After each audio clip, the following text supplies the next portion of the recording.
Social मिडियाहरू बन्द भएर आन्दोलन गरे, फेसबुक चलाउन पाएनन्, बाहिर निस्के भन्ने जुन न्यारेटिभ छ द्याट इज टोटली रङ.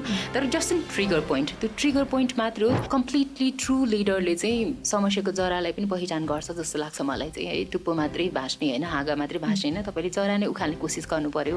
नेपालमा चाहिँ इलेक्सनको कल्चर हेर्ने हो भने होइन, चुनाव has always been a competition for power होइन. तर एक्चुअलमा चाहिँ यो भनेको चाहिँ एउटा टर्निङ पोइन्ट हो नि त एउटा देशमा ल्याउन सक्ने रिफर्महरूको लागि. माइग्रेन्ट वर्करहरूको भोटिङ राइट सिक्योर हुनु पर्यो. ग्यारेन्टी मात्रै दिएर भएन, त्यसलाई एक्जिक्युट पनि गर्नु पर्यो. अनि they have all the right to vote. जहाँ भए पनि, जुन अवस्थामा भए पनि, जुनसुकै लेभलको मान्छे भए पनि, इफ दे आर नेपाली नागरिक they should have right to vote. यो जेनजी प्रोटेस्ट पछि चाहिँ क्लेम चाहिँ के पनि छ भने चाहिँ मेन स्ट्रिम पोलिटिकल पार्टिजको लिडर्सहरू जुन शीर्ष नेताहरू हुनुहुन्छ उहाँहरूले चाहिँ आफ्नो पावर चाहिँ ह्यान्डओभर गर्नुपर्छ. अब चाहिँ युथहरूलाई दिनुपर्छ होइन, युथहरूलाई पनि टिकट दिनुपर्छ, युथहरूको रिप्रेजेन्टेसन हुनुपर्छ पोलिटिक्समा भन्ने खालको कुरा छ. सो यो जेनेरेसनल ट्रान्जिसनलाई चाहिँ सजिलो गर्नको लागि चाहिँ अब के कस्तो रिफर्म्सहरू चाहिँ आउनुपर्छ जस्तो लाग्छ. पोलिटिकल पार्टीको स्ट्रक्चर्सहरूमा केही चेन्जेस आउनुपर्ने हो कि अब कानुनले नै कोटा सिस्टम ल्याउनु पर्ने हो कि यस्तै पोलिटिकल पार्टीमा चाहिँ यति वर्षको युथहरूको चाहिँ यति पर्सेन्ट चाहिँ रिप्रेजेन्टेसन हुनुपर्छ भन्ने खालको चाहिँ. पोलिटिकल पार्टिज आर एउटा सेन्टेन्समा भन्नु पर्दाखेरि चाहिँ ब्याकबोन्स नै हुन्छ, ब्याकबोन नै हो डेमोक्रेसीको चाहिँ होइन. अनि नत्र त मन परि भइहाल्छन् होइन, जसले पनि जे पनि गर्छ. स्पेसली अर्को कुरा यो भनिराख्दा मैले किन भनेको भन्दा ब्याकबोन भन्दाखेरि चाहिँ पोलिटिकल पार्टिजहरू भनेको दे आर पब्लिक प्रपर्टी नै हो कि. उहाँहरू पब्लिकको लागि केही गर्छु भनेर चन्दा उठाउनुहुन्छ, फन्ड रेज गर्नुहुन्छ, मान्छेहरूलाई बोलाउनु, मेम्बरसिप लिनुहुन्छ, किनकि देशको विकास गर्नुपर्छ, आऊ पोलिटिक्स गरौँ भनेर बोलाउनु हो नि त. जम भोज खाम भनेर त होइन, पार्टी पिकनिक गरौँ भनेर त होइन, अथवा भ्याकेसनमा जाउँ भनेर त होइन. Otherwise they would open tour and travel agency right. मलाई एकजना अस्ति साथीले सोध्दै थियो कि होइन तिमीलाई थाहा छ नेपालमा सबभन्दा धेरै नेपालबाट एक्सपोर्ट हुने कुरा के हो भनेर होइन. मैले भरकै गेस गरेँ होइन. अनि पछि उसले चाहिँ होइन कार्पेट पनि होइन, ह्यान्डिक्राफ्ट पनि होइन, यो नि होइन, थाङ्का नि होइन, त्यो नि होइन भने अनि के हो त भन्यो. अनि लेबरर भन्यो कि होइन. अनि म सोच्न बाध्य भयो कि एक्ज्याक्टली होइन नेपालमा धेरै एक्सपोर्ट हुने त त्यही हो. अनि एक त political is a dirty game भनेर युनिभर्सल ट्रुथ नै जस्तो गरेर इस्टाब्लिस भएको छ, विच इज सो रङ नि त.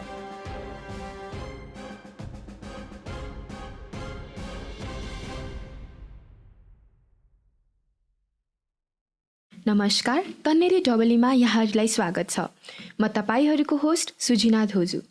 आज हामीसँग डबलीमा गफ गर्नका निम्ति शाङ्केन यामफुराइजी हुनुहुन्छ. उहाँको छोटो मिठो परिचय दिनुपर्दा उहाँ ल ग्रेजुएट र जेनजे मुभमेन्ट अलायन्सको मेम्बर हुनुहुन्छ.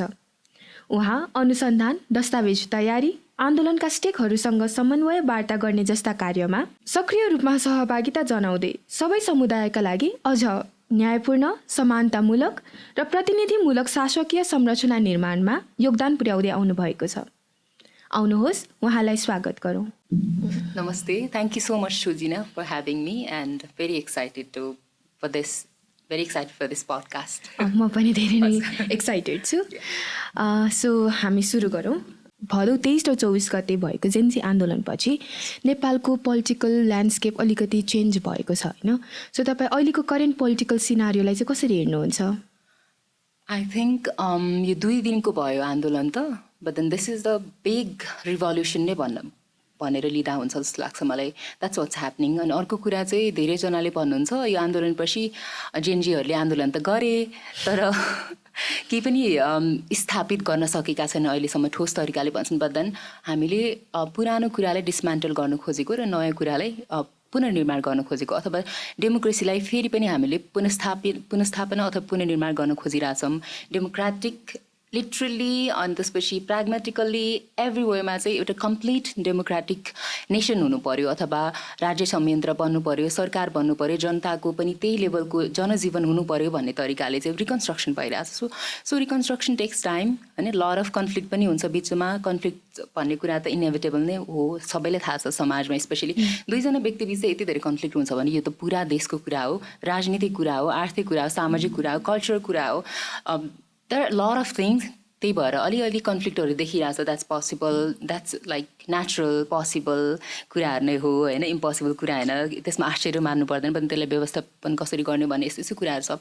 सो पोलिटिकल ल्यान्डस्केपको कुरा गर्नुभयो यही नै हो. बट देन पोलिटिकल हेर्नु पर्दाखेरि चाहिँ के छ भने अब यो सबै जति पनि सिनारियोजहरू छ, कन्फ्लिक्टिङ सिनारियो, यसलाई चाहिँ गलत दिशातिर जान नदिने चाहिँ I think government and public should come together. चाहे त्यो मुभमेन्टको थ्रुबाट होस्, चाहे त्यो पोलिटिकल पार्टीको थ्रुबाट होस्, चाहे त्यो डायस्पोराबाट होस्, we should just come together and work, help each other एकदमै राम्ररी थटफुल भएर लाग्छ मलाई चाहिँ. अब एकदम धेरै भाइलेन्ट अथवा एकदम धेरै डिफेन्सिभ अनि एकदमै धेरै फिजिकल भएर मुभमेन्ट गर्ने, रिभोल्ट गर्ने टाइम अलिकति पज गर्नुपर्ने हो कि अब जति पनि छरिएको छ त्यसलाई समेट्नुपर्ने हो कि, त्यो खालको पोलिटिकल ल्यान्डस्केप अथवा सिनारियो छ हामीसँग अहिले चाहिँ. अनि we all should be very thoughtful if you want to save democracy or यसलाई अझै प्रोग्रेसिभ रूपमा लाने हो भने चाहिँ आई थिङ्क. हजुर, जस्तै तपाईँ आफै एक कानुनको विद्यार्थी हुनुहुन्छ होइन.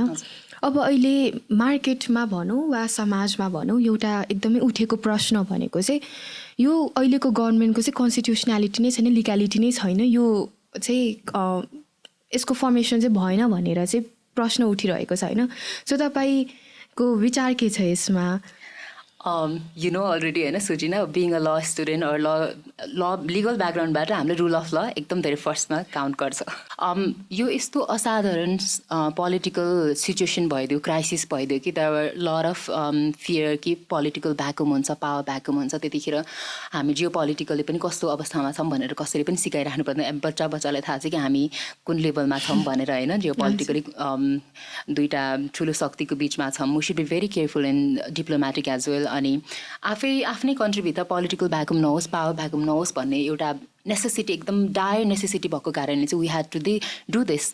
सकेसम्म जुन तरिकाले अपोइन्टमेन्ट भयो पिएमको, त्यो कुरालाई के भन्छ कन्ट्रोभर्सियल नहोस्, कन्ट्राडिक्टरी नहोस् भन्ने तरिकाले पनि गर्न त खोजेको छ होइन. बट देन अब यसमा डिफ्याक्टो र डेजुरेको कुरा आउँछ नि होइन. अब डिफ्याक्टो बेस भएर we should accept, there is no otherwise. But then अब लिगल्ली नै एब्सोल्युट लिगल्ली नै कुरा गर्ने भने चाहिँ we have space to question गर्ने ठाउँ छ. बट देन अर्को कुरा चाहिँ हामीले लिगालिटीको कुरा गर्दाखेरि चाहिँ केही पनि ध्यानमा राख्नुपर्छ जस्तो लाग्छ भने लजहरू भनेको टुल हो जस्टिसको होइन, they are not the end of justice.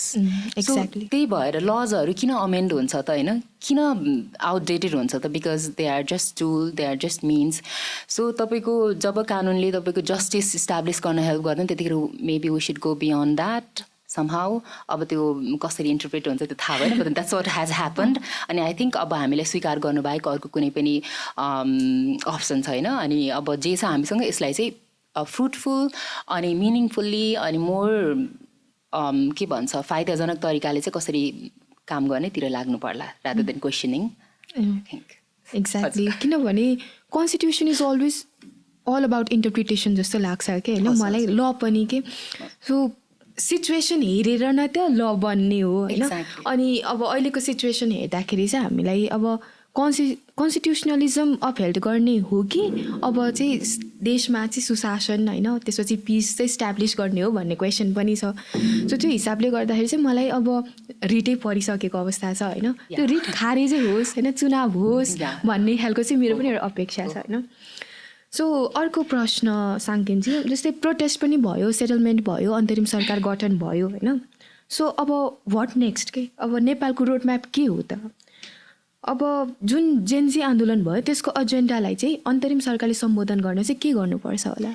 यही कुरामा चाहिँ जब आन्दोलन सिद्धियो त्यसको भोलि पर्सिपल्ट नै I have been working with team, not alone of course.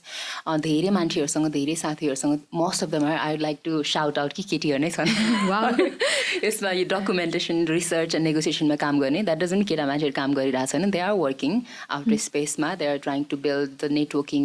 देशभरि नै जति पनि केटा साथीहरू छन् they are working. But then यो दिमाग खर्च गर्नुपर्ने काममा यति धेरै दिन रातभरि नसुती I would have to wake up बिहानको 8-9 बजीसम्म रातभरि काम गरेर सिद्ध्याएर अनि पिएम अफिस गएको मोमेन्टहरू छ होइन. अनि नट जस्ट मी, अरू टिमहरू पनि, because we would get notice ल्याउनु पऱ्यो तिमीहरूको के छ डकुमेन्ट प्रिपरेसन भोलि अनि वी हेभ टु वर्क हामीले त अब उता होइन हामी 2-3 दिन दिनुहोस् भन्ने खालको भने बल्ल बल्ल पाइरहेछ एक्सेस अनि उयो लेट इट गो नि त सुरुमा एकदम धेरै गेट किपिङ हुने कि त्यहाँ भित्र पिएम अफिसमा पुग्न पनि people would try to play सानो सानो कुरामा पनि पावर प्ले गर्ने त्यस्तो पनि सिचुएसनहरू हुने रहेछ स्पेसली हामी जस्तो मान्छे जो एकदम ग्राउन्ड लेभलबाट आउँछौँ टु गेट एक्सेस नै गाह्रो अर्को कुरा अब नेक्स्ट के हो त यो मुभमेन्टको फेज अथवा नेक्स्ट स्टेप के हो त भन्ने क्वेसनमा चाहिँ आई थिङ्क 2 दिन अगाडि हामीले पिएमलाई भेटेका थियौँ बोलाउनु भएको थियो इट वाज जस्ट 4-5 मिनटको मिटिङ थियो इट वाज बिकज हामीले म्यान्डेट लेखेको भएर हामीलाई बोलाउनु भएको थियो उहाँले भन्नुभएको छ कि अब चाँडै नै साइन हुन्छ म्यान्डेट प्रेसिडेन्टलाई चाहिँ बुझाउनलाई अथवा उहाँसँग कन्भर्सेसनको लागि लगिँदैछ किनकि पिएमबाट चाहिँ जति पनि कुराहरू हुनुपर्ने हो जति पनि काम हुनुपर्ने हो म्यान्डेटमा त्यो भइसक्यो चाहे त्यो भाषाको रूपमा होस् चाहे त्यो लिगालिटीको एस्पेक्टबाट होस् पोलिटिकल एस्पेक्टबाट होस् बहसहरू जति पनि चेन्जेसहरू गर्नु पनि भइसक्यो भन्नु भएको छ so we are very positive कि चाँडै साइन हुन्छ अनि हाम्रो डिमान्ड पनि त्यही नै हो र यो साइन हुनु चाहिँ किन जरुरी छ भन्दाखेरि यो मुभमेन्टलाई लिगल्ली फर्मली लेजिटिमाइट गर्न चाहिँ साइन हुनैपर्छ त्यो प्रेसिडेन्टबाट पनि हुनुपर्छ पिएमबाट पनि हुनुपर्छ अनि त्यही नै हाम्रो डिमान्ड त्यही नै मेजर नेगोसिएसन हाम्रो गभर्मेन्टसँग अहिलेसम्म भएको इन्टरिम गभर्मेन्टसँग त्यो नै हो र जबसम्म यो म्यान्डेट साइन हुँदैन लेजिटिमाइज हुँदैन साइन हुँदैन तबसम्म मुभमेन्ट वन्ट बी लेजिटिमेसी पाउँदैन र मुभमेन्टमा जति पनि प्रोटेस्टरहरू हुनुहुन्छ उहाँहरूले यसरी नै आर्बिट्रेरीले अरेस्ट हुनुपर्ने डिटेन्सनमा बस्नुपर्ने अनि कतिजना टर्चरको शिकार पनि हुनुभएको छ त्यस्तो केसहरू पनि हामीले डिल गर्छ पर्सनली पनि ग्रुपबाट होइन सो यस्तो लेभलको पुलिस ब्रुटालिटीको केसहरू पनि आएको छ होइन सो त्यो कुरालाई रोक्नलाई I don't know there is in between something जुन चाहिँ कम्युनिकेट भइरहेछ नि इन्टरिम गभर्मेन्ट र अरू यो सेक्युरिटीको जति पनि संयन्त्रहरू छ सबैबाट कम्युनिकेट भइरहेको छैन र something is there is something playing in between होला आई डोन्ट नो होइन बट देन रिकन्सिलिएसन हुनुपर्छ भन्ने हाम्रो माग मुभमेन्ट र गभर्मेन्टको जति पनि संयन्त्र छ कन्फ्लिक्टमा दुईटा साइड दुईटा पार्टी आएर रिकन्सिलिएसन हुनुपर्छ otherwise there is no way out from this endless conflict अनि हार्मिङ इच अदर बडीली नै होइन मेन्टली त कुरै नगरौँ अब बडीले नै तपाईँ स्केप गर्न सक्नुहुन्न भने मेन्टली सो अर्को अब इन्टरिम गभर्मेन्टले चुनाव त भइ नै हाल्यो त्यो त तोकेकै कुरा हो बट देन मुभमेन्टबाट उठेको आवाज चाहिँ मुभमेन्टलाई डकुमेन्टेड गरेर लेजिटिमेसी दिनु पऱ्यो त्यसपछि रिकन्सिलिएसनमा जानु पऱ्यो which should be based on यो ट्रान्जिसन जस्टिसको प्रिन्सिपल्समा आधारित भएर रिकन्सिलिएसनहरू हुनु पऱ्यो त्यसपछि जति पनि सुशासनलाई रिस्टोर गर्न जे चाहिन्छ त्यो सबै काम गर्नु पऱ्यो त्यो कुरा हामीले म्यान्डेटमा डिटेलमा पनि लेखेका छौँ कसैलाई पढ्नु मन छ भने जनताहरू अथवा एनीबडी एल्स आई सेड जनता म पनि जनतै हो सो एनीबडी एल्स तपाईँले पढ्न मन छ भने चाहिँ जेनजी मुभमेन्ट अलायन्स भन्ने पेजमा फेसबुकमा इन्स्टाग्राममा जान सक्नुहुन्छ we have made it available अथवा तपाईँले ठ्याक्कै त्यो पेजमा गएर मेसेज पनि गर्न सक्नुहुन्छ we can just share it this is a public document now हजुर बरु थोरै हाइलाइट गरिदिन्छु न लाइक मेजर बुदाहरू के छ त्यसमा जस्तै बुदाहरू जम्मा हामीले 11वटा राखेका छौँ I can even read it out so that ठ्याक्कै के छ भनेर होइन 1 नम्बरमा शहीद र घाइतेको त्याग र बलिदानलाई सम्मान तथा न्याय परिपूर्ण र अर्थपूर्ण स्मृतिकरण सम्बन्धमा छ होइन 2 नम्बरमा चाहिँ भदौ 23 देखि 25 सम्म हामीले किन भनेको भन्दाखेरि चाहिँ 25 सम्म पनि अरेस्ट भइरहेको थियो it was no different than 23 र 24-25 पनि होइन किनकि प्रोटेस्टरहरूलाई समाइरहेको थियो पिटिरहेको थियो दौडे होइन घरभित्रको so it should be included भनेर हामीले म्यान्डेटमा 25 सम्म सारेको छौँ त्यो दिनहरूको घटना हुनु पऱ्यो प्रोजिक्युसन हुनु पऱ्यो फेरि त्यस्तो नदोहोरिनको लागि चाहिँ केही कुरा चाहिँ संस्थागत सुधारमा चाहिँ संस्थागत सुधार ल्याउनु पऱ्यो भनेर हामीले 2 नम्बरमा गरेका छौँ जम्मा हामीसँग 11वटा माग छ भनेको दो सम न्युज पेपर अर यो न्युज पोर्टलहरूले चाहिँ 7वटा छ मैले रिसर्च गर्दा चाहिँ 7 देखाइदियो त्यसरी पनि गर्नुभएको छ we have even appeal them not to do that होइन राम्रोसँग रिसर्च गर्यो त्यसै गरी 3मा चाहिँ संस्थागत जति पनि भ्रष्टाचार भन्ने बित्तिकै वी थिङ्क पैसा लिनु मात्रै जबकि त्यो त होइन त्यो त एउटा रूप मात्रै हो भ्रष्टाचारको there are lot of other nature of corruption होइन अनि नीतिगत भ्रष्टाचार हुन्छ के भ्रष्टाचार संरचनागत त्यो भ्रष्टाचार ऐन हेर्दा त म तर्सेको कि त्यो भ्रष्टाचारको डेफिनेसन हुन्छ नि यति धेरै कुरा हुन्छ स्कोप हुन्छ नि भ्रष्टाचारको किनभने हामीले बेसिकली भ्रष्टाचार भन्ने बित्तिकै त्यो रिश्वत लिने र दिने मात्रै सोचेको थियौँ नि त पैसा दियो भने चाहिँ भ्रष्टाचार द्याट्स वेयर इट एन्ड्स टाइपको छ नि त तर त्यो त होइन सो जति पनि भ्रष्टाचारको रूपहरू छ तिनीहरूको अगेन्स्टमा पनि काम गर्नु पर्यो भनेर पनि मागेका छौँ हामीले किनकि भ्रष्टाचार नै हाम्रो मेन मुद्दा थियो यो मुभमेन्टको सो त्यसलाई टाढा राख्ने कुरा भएन अनि त्यसपछि यस्तै नै हामीसँग संविधानमा गर्नुपर्ने सुधारहरूदेखि लिएर अनि पूर्ण समानुपातिक समावेशिता सहभागितामूलक प्रतिनिधित्वको सुनिश्चितता त्यो भनेको चाहिँ यसमा चाहिँ I just want to add Sujina होइन यो आफै पनि ल स्टुडेन्ट भएपछि वी क्यान अन्डरस्ट्यान्ड कि डेमोक्रेसीमा समानुपातिक समावेशिता पूर्ण समानुपातिक समावेशिता इन्क्लुजन पार्टिसिपेटरी गभर्नेन्स अथवा जे पनि कति धेरै इम्पोर्टेन्ट हुन्छ भनेर सो समानुपातिकको कुरा गर्दाखेरि चाहिँ हामीले किन मागेको छौँ भन्दाखेरि म्यान्डेटमा डेमोक्रेसी भन्छौँ डेमोक्रेसी त हाम्रो अलरेडी छ होइन समावेशिता कुरा पनि छ बट देन यो व्यावहारिकतामा किन छैन यसलाई व्यावहारिकतामा कसरी चाहिँ यो के भन्छ साकार भइरहेको छैन भन्ने कुरामा चाहिँ वी डिड सम रिसर्च अनि हामीले दिन नै भोगिराखेको कुरा पनि हो होइन जस्तै को मान्छे चाहिँ मात्रै डिसिजन मेकिङ लेभलमा छ त होइन प्रिभिलेज कास्ट प्रिभिलेज कम्युनिटी अनि नट जस्ट कास्ट वाइज मात्रै नभएर पोलिटिकल क्यापिटल एकदम धेरै भएको मान्छे सोसियल क्यापिटल एकदम धेरै भएको मान्छे माथि हुनुहुन्छ नि त they have been making decision on behalf of all the diverse people, diverse community. कुनै पनि शेर्पाले तामाङले भोटियाले उहाँहरूले किन आफ्नो कल्चरल फुड खाँदा क्रिमिनलाइज हुनुपर्ने जस्तै गाई त उहाँहरूको कल्चरल फुड हो आइम नट सेइङ गाई मार्नुपर्छ अब त्यो I'm not romanticizing killing animal but then आदिवासीहरूको आफ्नो कल्चरल फुड हुन्छ द्याट सुड बी रेस्पेक्टेड अनि रेस्पेक्ट गर्नुपर्छ पनि सेक्युलर कन्ट्री भनेको छ नि त हाम्रो वेयर इज द सेक्युलरिजम के मल्टिकल्चरल मल्टिलिङ्गुअल होइन कन्स्टिट्युसनले नै रेकग्नाइज गरेको कुरा हो नि एक्ज्याक्टली अनि it contradicts I don't know there might be some other things जसले चाहिँ यो कुरालाई एड्रेस गर्छ maybe I need to do more research on that but then अहिले सिधा हेर्दाखेरि चाहिँ के देखिन्छ भने सेक्युलरिजम भनेको छ अनि विविधतालाई रेस्पेक्ट गर्नुपर्छ भनेको छ all the diverse caste and communities are recognize as a sovereign citizens of country उनीहरूको कल्चरलाई तर तामाङले अहिले पनि गोरु काटेर अथवा गाई काटेर खायो भने they will be jailed they will be fine they will be criminalized त्यो पनि एकदमै हिनियस टाइपले लिगली मात्रै होइन सोसियली पनि उहाँलाई आउटकास्ट गरिन्छ बोयकट गरिन्छ सो त्यो त सबरिनिटी त प्रोटेक्ट भएन नि त मान्छेको होइन सो सच काइन्ड अफ थिङ्सहरूले देखाउँछ कि साँच्चीकै हाम्रो पोलिसी मेकिङ गभर्नेन्स समानुपातिक छ त साँच्चीकै यो इन्क्लुजिभ छ त होइन छैन सो नम्बरमा मात्रै छ रहेछ नि त हाम्रो त so that's why we have put एकदमै धेरै फोकस अन पूर्ण समानुपातिक समावेशिता र सहभागितामूलक प्रतिनिधित्वको सम्बन्धमा भनेर केही मागहरू राखेका छौँ स्पष्ट रूपमा यसमा चाहिँ एउटा वर्ड हामीले युज गरेको छौँ we have coin this it was already in एक्जिस्टेन्समा बट देन यसलाई पूर्ण समानुपातिकको सब्स्टिट्युटको रूपमा युज गर्ने कि भनेर चाहिँ हामीले युज गर्छौँ जस्तै म रिड आउट गर्न चाहन्छु सबैले ध्यान दिनु होला हामीले अब समानुपातिक मात्रै होइन पूर्ण समानुपातिक माग्नुपर्छ र त्यो पनि कसरी भन्दाखेरि चाहिँ अधिकतम परिपूरणीय अधिकार सम्पन्न र अर्थपूर्ण प्रतिनिधित्व हुनु पर्यो अबको सरकारमा हरेक कम्युनिटीले आफ्नो प्रतिनिधित्व आफै गर्न पाउनु पर्यो एउटा तामाङ एउटा शेर्पा एउटा नेवार एउटा राईको प्रतिनिधित्व बाहुनले गर्नु भएन they can be our allies they can be हाम्रो partners, political allies, but not our representatives. Women Commission को chairperson नै men भने जस्तै exactly how can it उहाँलाई थाहा छ menstruation कस्तो हुन्छ he has never because that's how he is नि त हैन biologically naturally सो त्यही भएर यो कुरा भयो अनि त्यसपछि साथमा पारदर्शिताको कुरा पनि हो मुभमेन्टको होइन त्यो पनि हामीले उठाएका छौँ अनि अभिव्यक्ति स्वतन्त्रता डिजिटल स्वतन्त्रताको सम्बन्धमा पनि उठाएका छौँ माग राखेका छौँ भनौँ न अनि त्यसपछि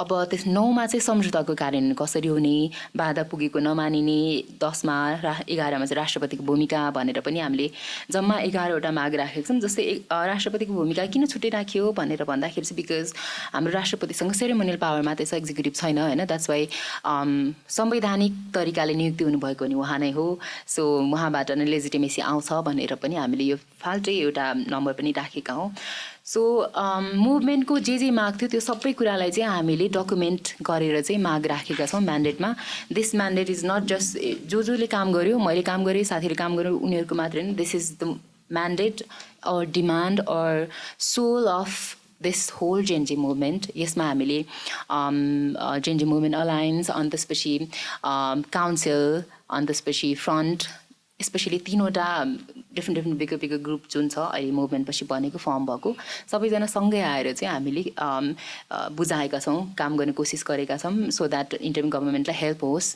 अब फङ्सन गर्नलाई मोर फङ्सनल हुनलाई so that's how we have done जस्तै हजुरले यो म्यान्डेट चाहिँ साइन हुन बाँकी छ भन्नुभयो नि होइन सो यो साइन भइसकेपछि चाहिँ लिगालिटी पाउँछ होइन अनि यो कतिको बाइन्डिङ इफेक्ट हुन्छ यसको कतिको बाइन्डिङ इफेक्ट हुन्छ र पछि अब हाम्रो चुनावपछि आउने नयाँ गभर्मेन्टलाई चाहिँ यो कतिको बाध्यकारी हुन्छ जस्तै त्यो हामी अब ट्रिटी सक्सेसन्सहरूको कुरा गर्छौँ नि होइन सो यो गभर्मेन्ट यो इन्टरिम गभर्मेन्टले साइन गरेको यो म्यान्डेट पछिको आउने गभर्मेन्टलाई चाहिँ लागू हुन्छ हुँदैन कि के कस्तो हुन्छ यसको प्रोसिडिङ चाहिँ यसमा चाहिँ यो चाहिँ एउटा फ्रेमवर्क मात्रै हो के हुनुपर्छ कसरी हुनुपर्छ भने we are going to make अलिकति टिओआर पनि बनाउँछौँ होइन अनि जस्तै सम्झौता कसरी अनुगमन कार्यान्वयनको अनुगमन कसरी गरिन्छ अथवा पारदर्शिताको कुरा कसरी डिजिटल राइट्सहरूको कुराहरू कसरी प्रसिद्ध गर्ने फर द गभर्मेन्टले त्यसमा टिओआरहरू बन्छ जसले गर्दा फर द गभर्मेन्ट नयाँ गभर्मेन्ट जुन बन्छ त्यसले पनि कसरी यसलाई चाहिँ इन्कर्पोरेट गर्ने नयाँ लजहरूमा अब नयाँ गभर्नेन्स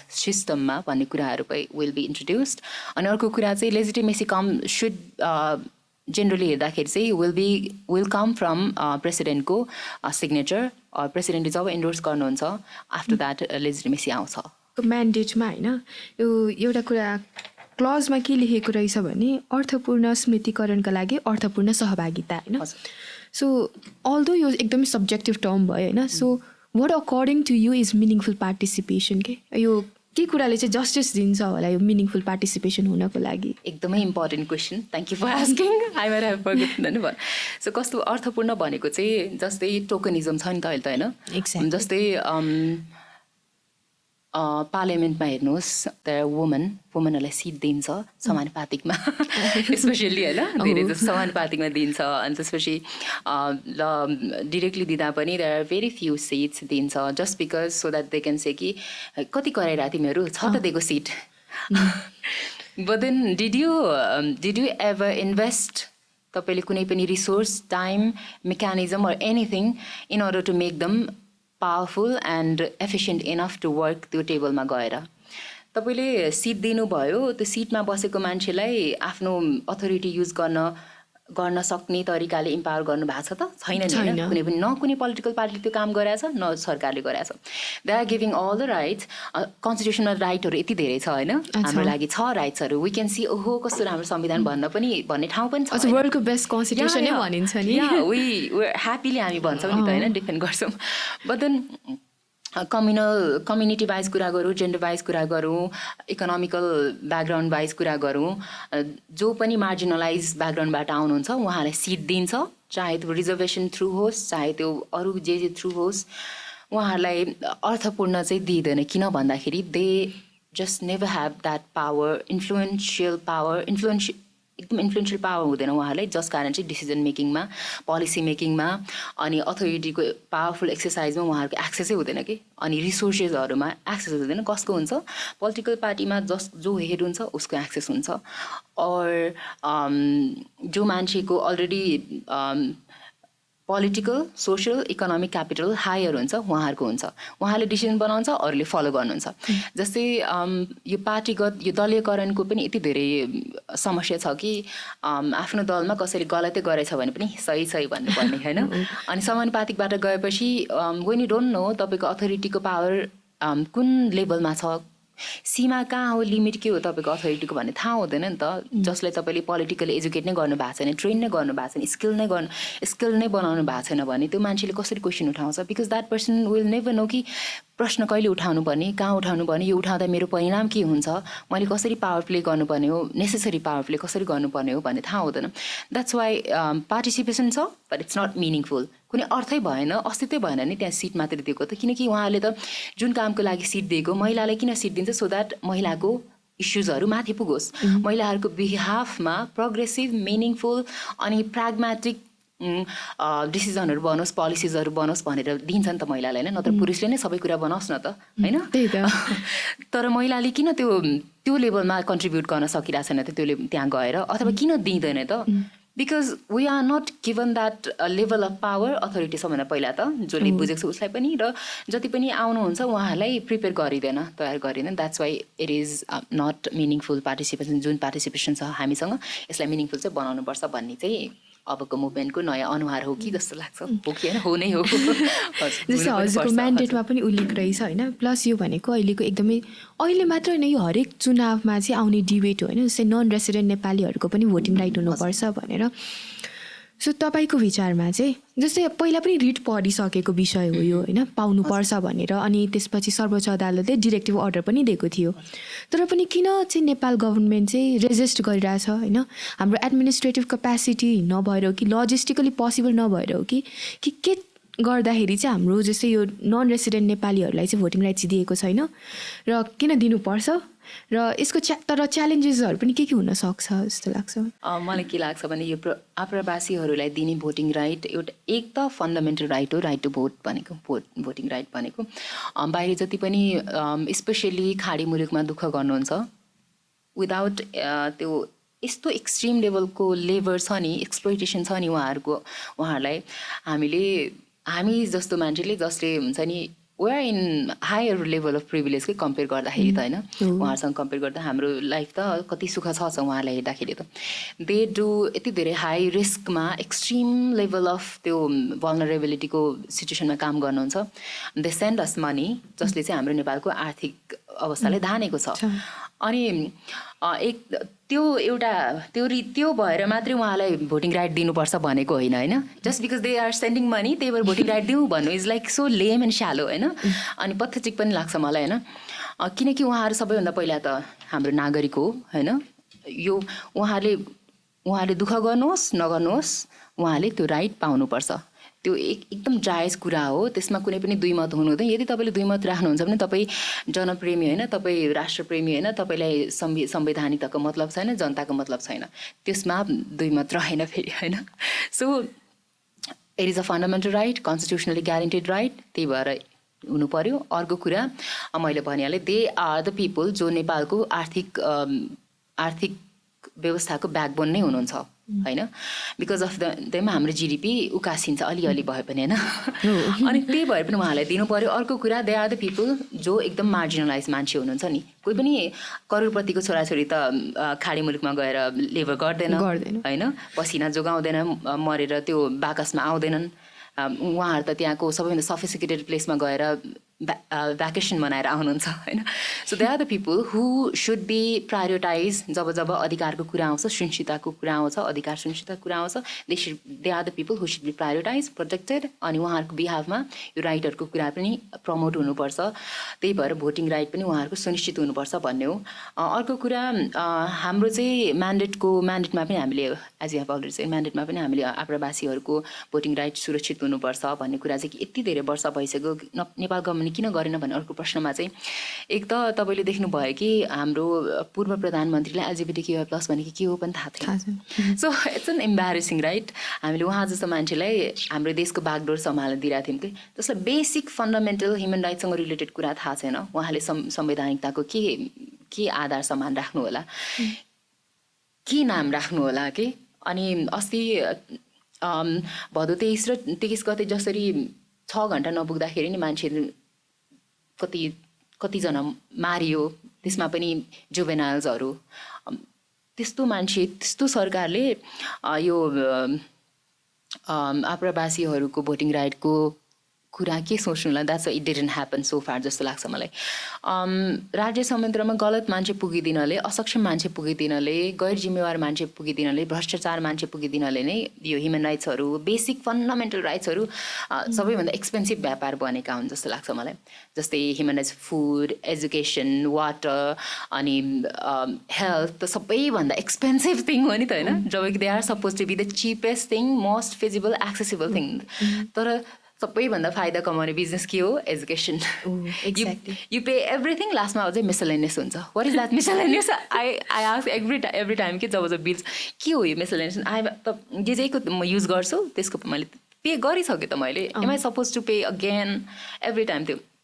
सो कुनै पनि संविधानले दिएको अधिकार अथवा राष्ट्रले जोगाउनु पर्ने दिनुपर्ने अधिकारहरू चाहिँ तपाईँको यो शर्त होइन नै. यिनीहरू तपाईँले दया गरेर दिने कुरा होइन नै.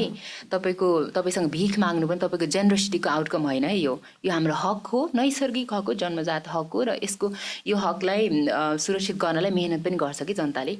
अनि specially those people who are working abroad, उहाँहरूको त दिनै पर्छ. यसमा दुई मात्रै भएन, त्यही भएर पनि दिनुपर्छ. र अर्को कुरा चाहिँ उहाँहरूले देशको आर्थिक स्तरलाई उकास्नमा यत्रो ठुलो भूमिका छ भने आफूले चुज गरेको मन परेको लिडर चुज गर्न चाहिँ उहाँलाई किन त्यो स्वतन्त्रता नहुने, त्यो पावर किन नहुने? That's why they should be given right to vote.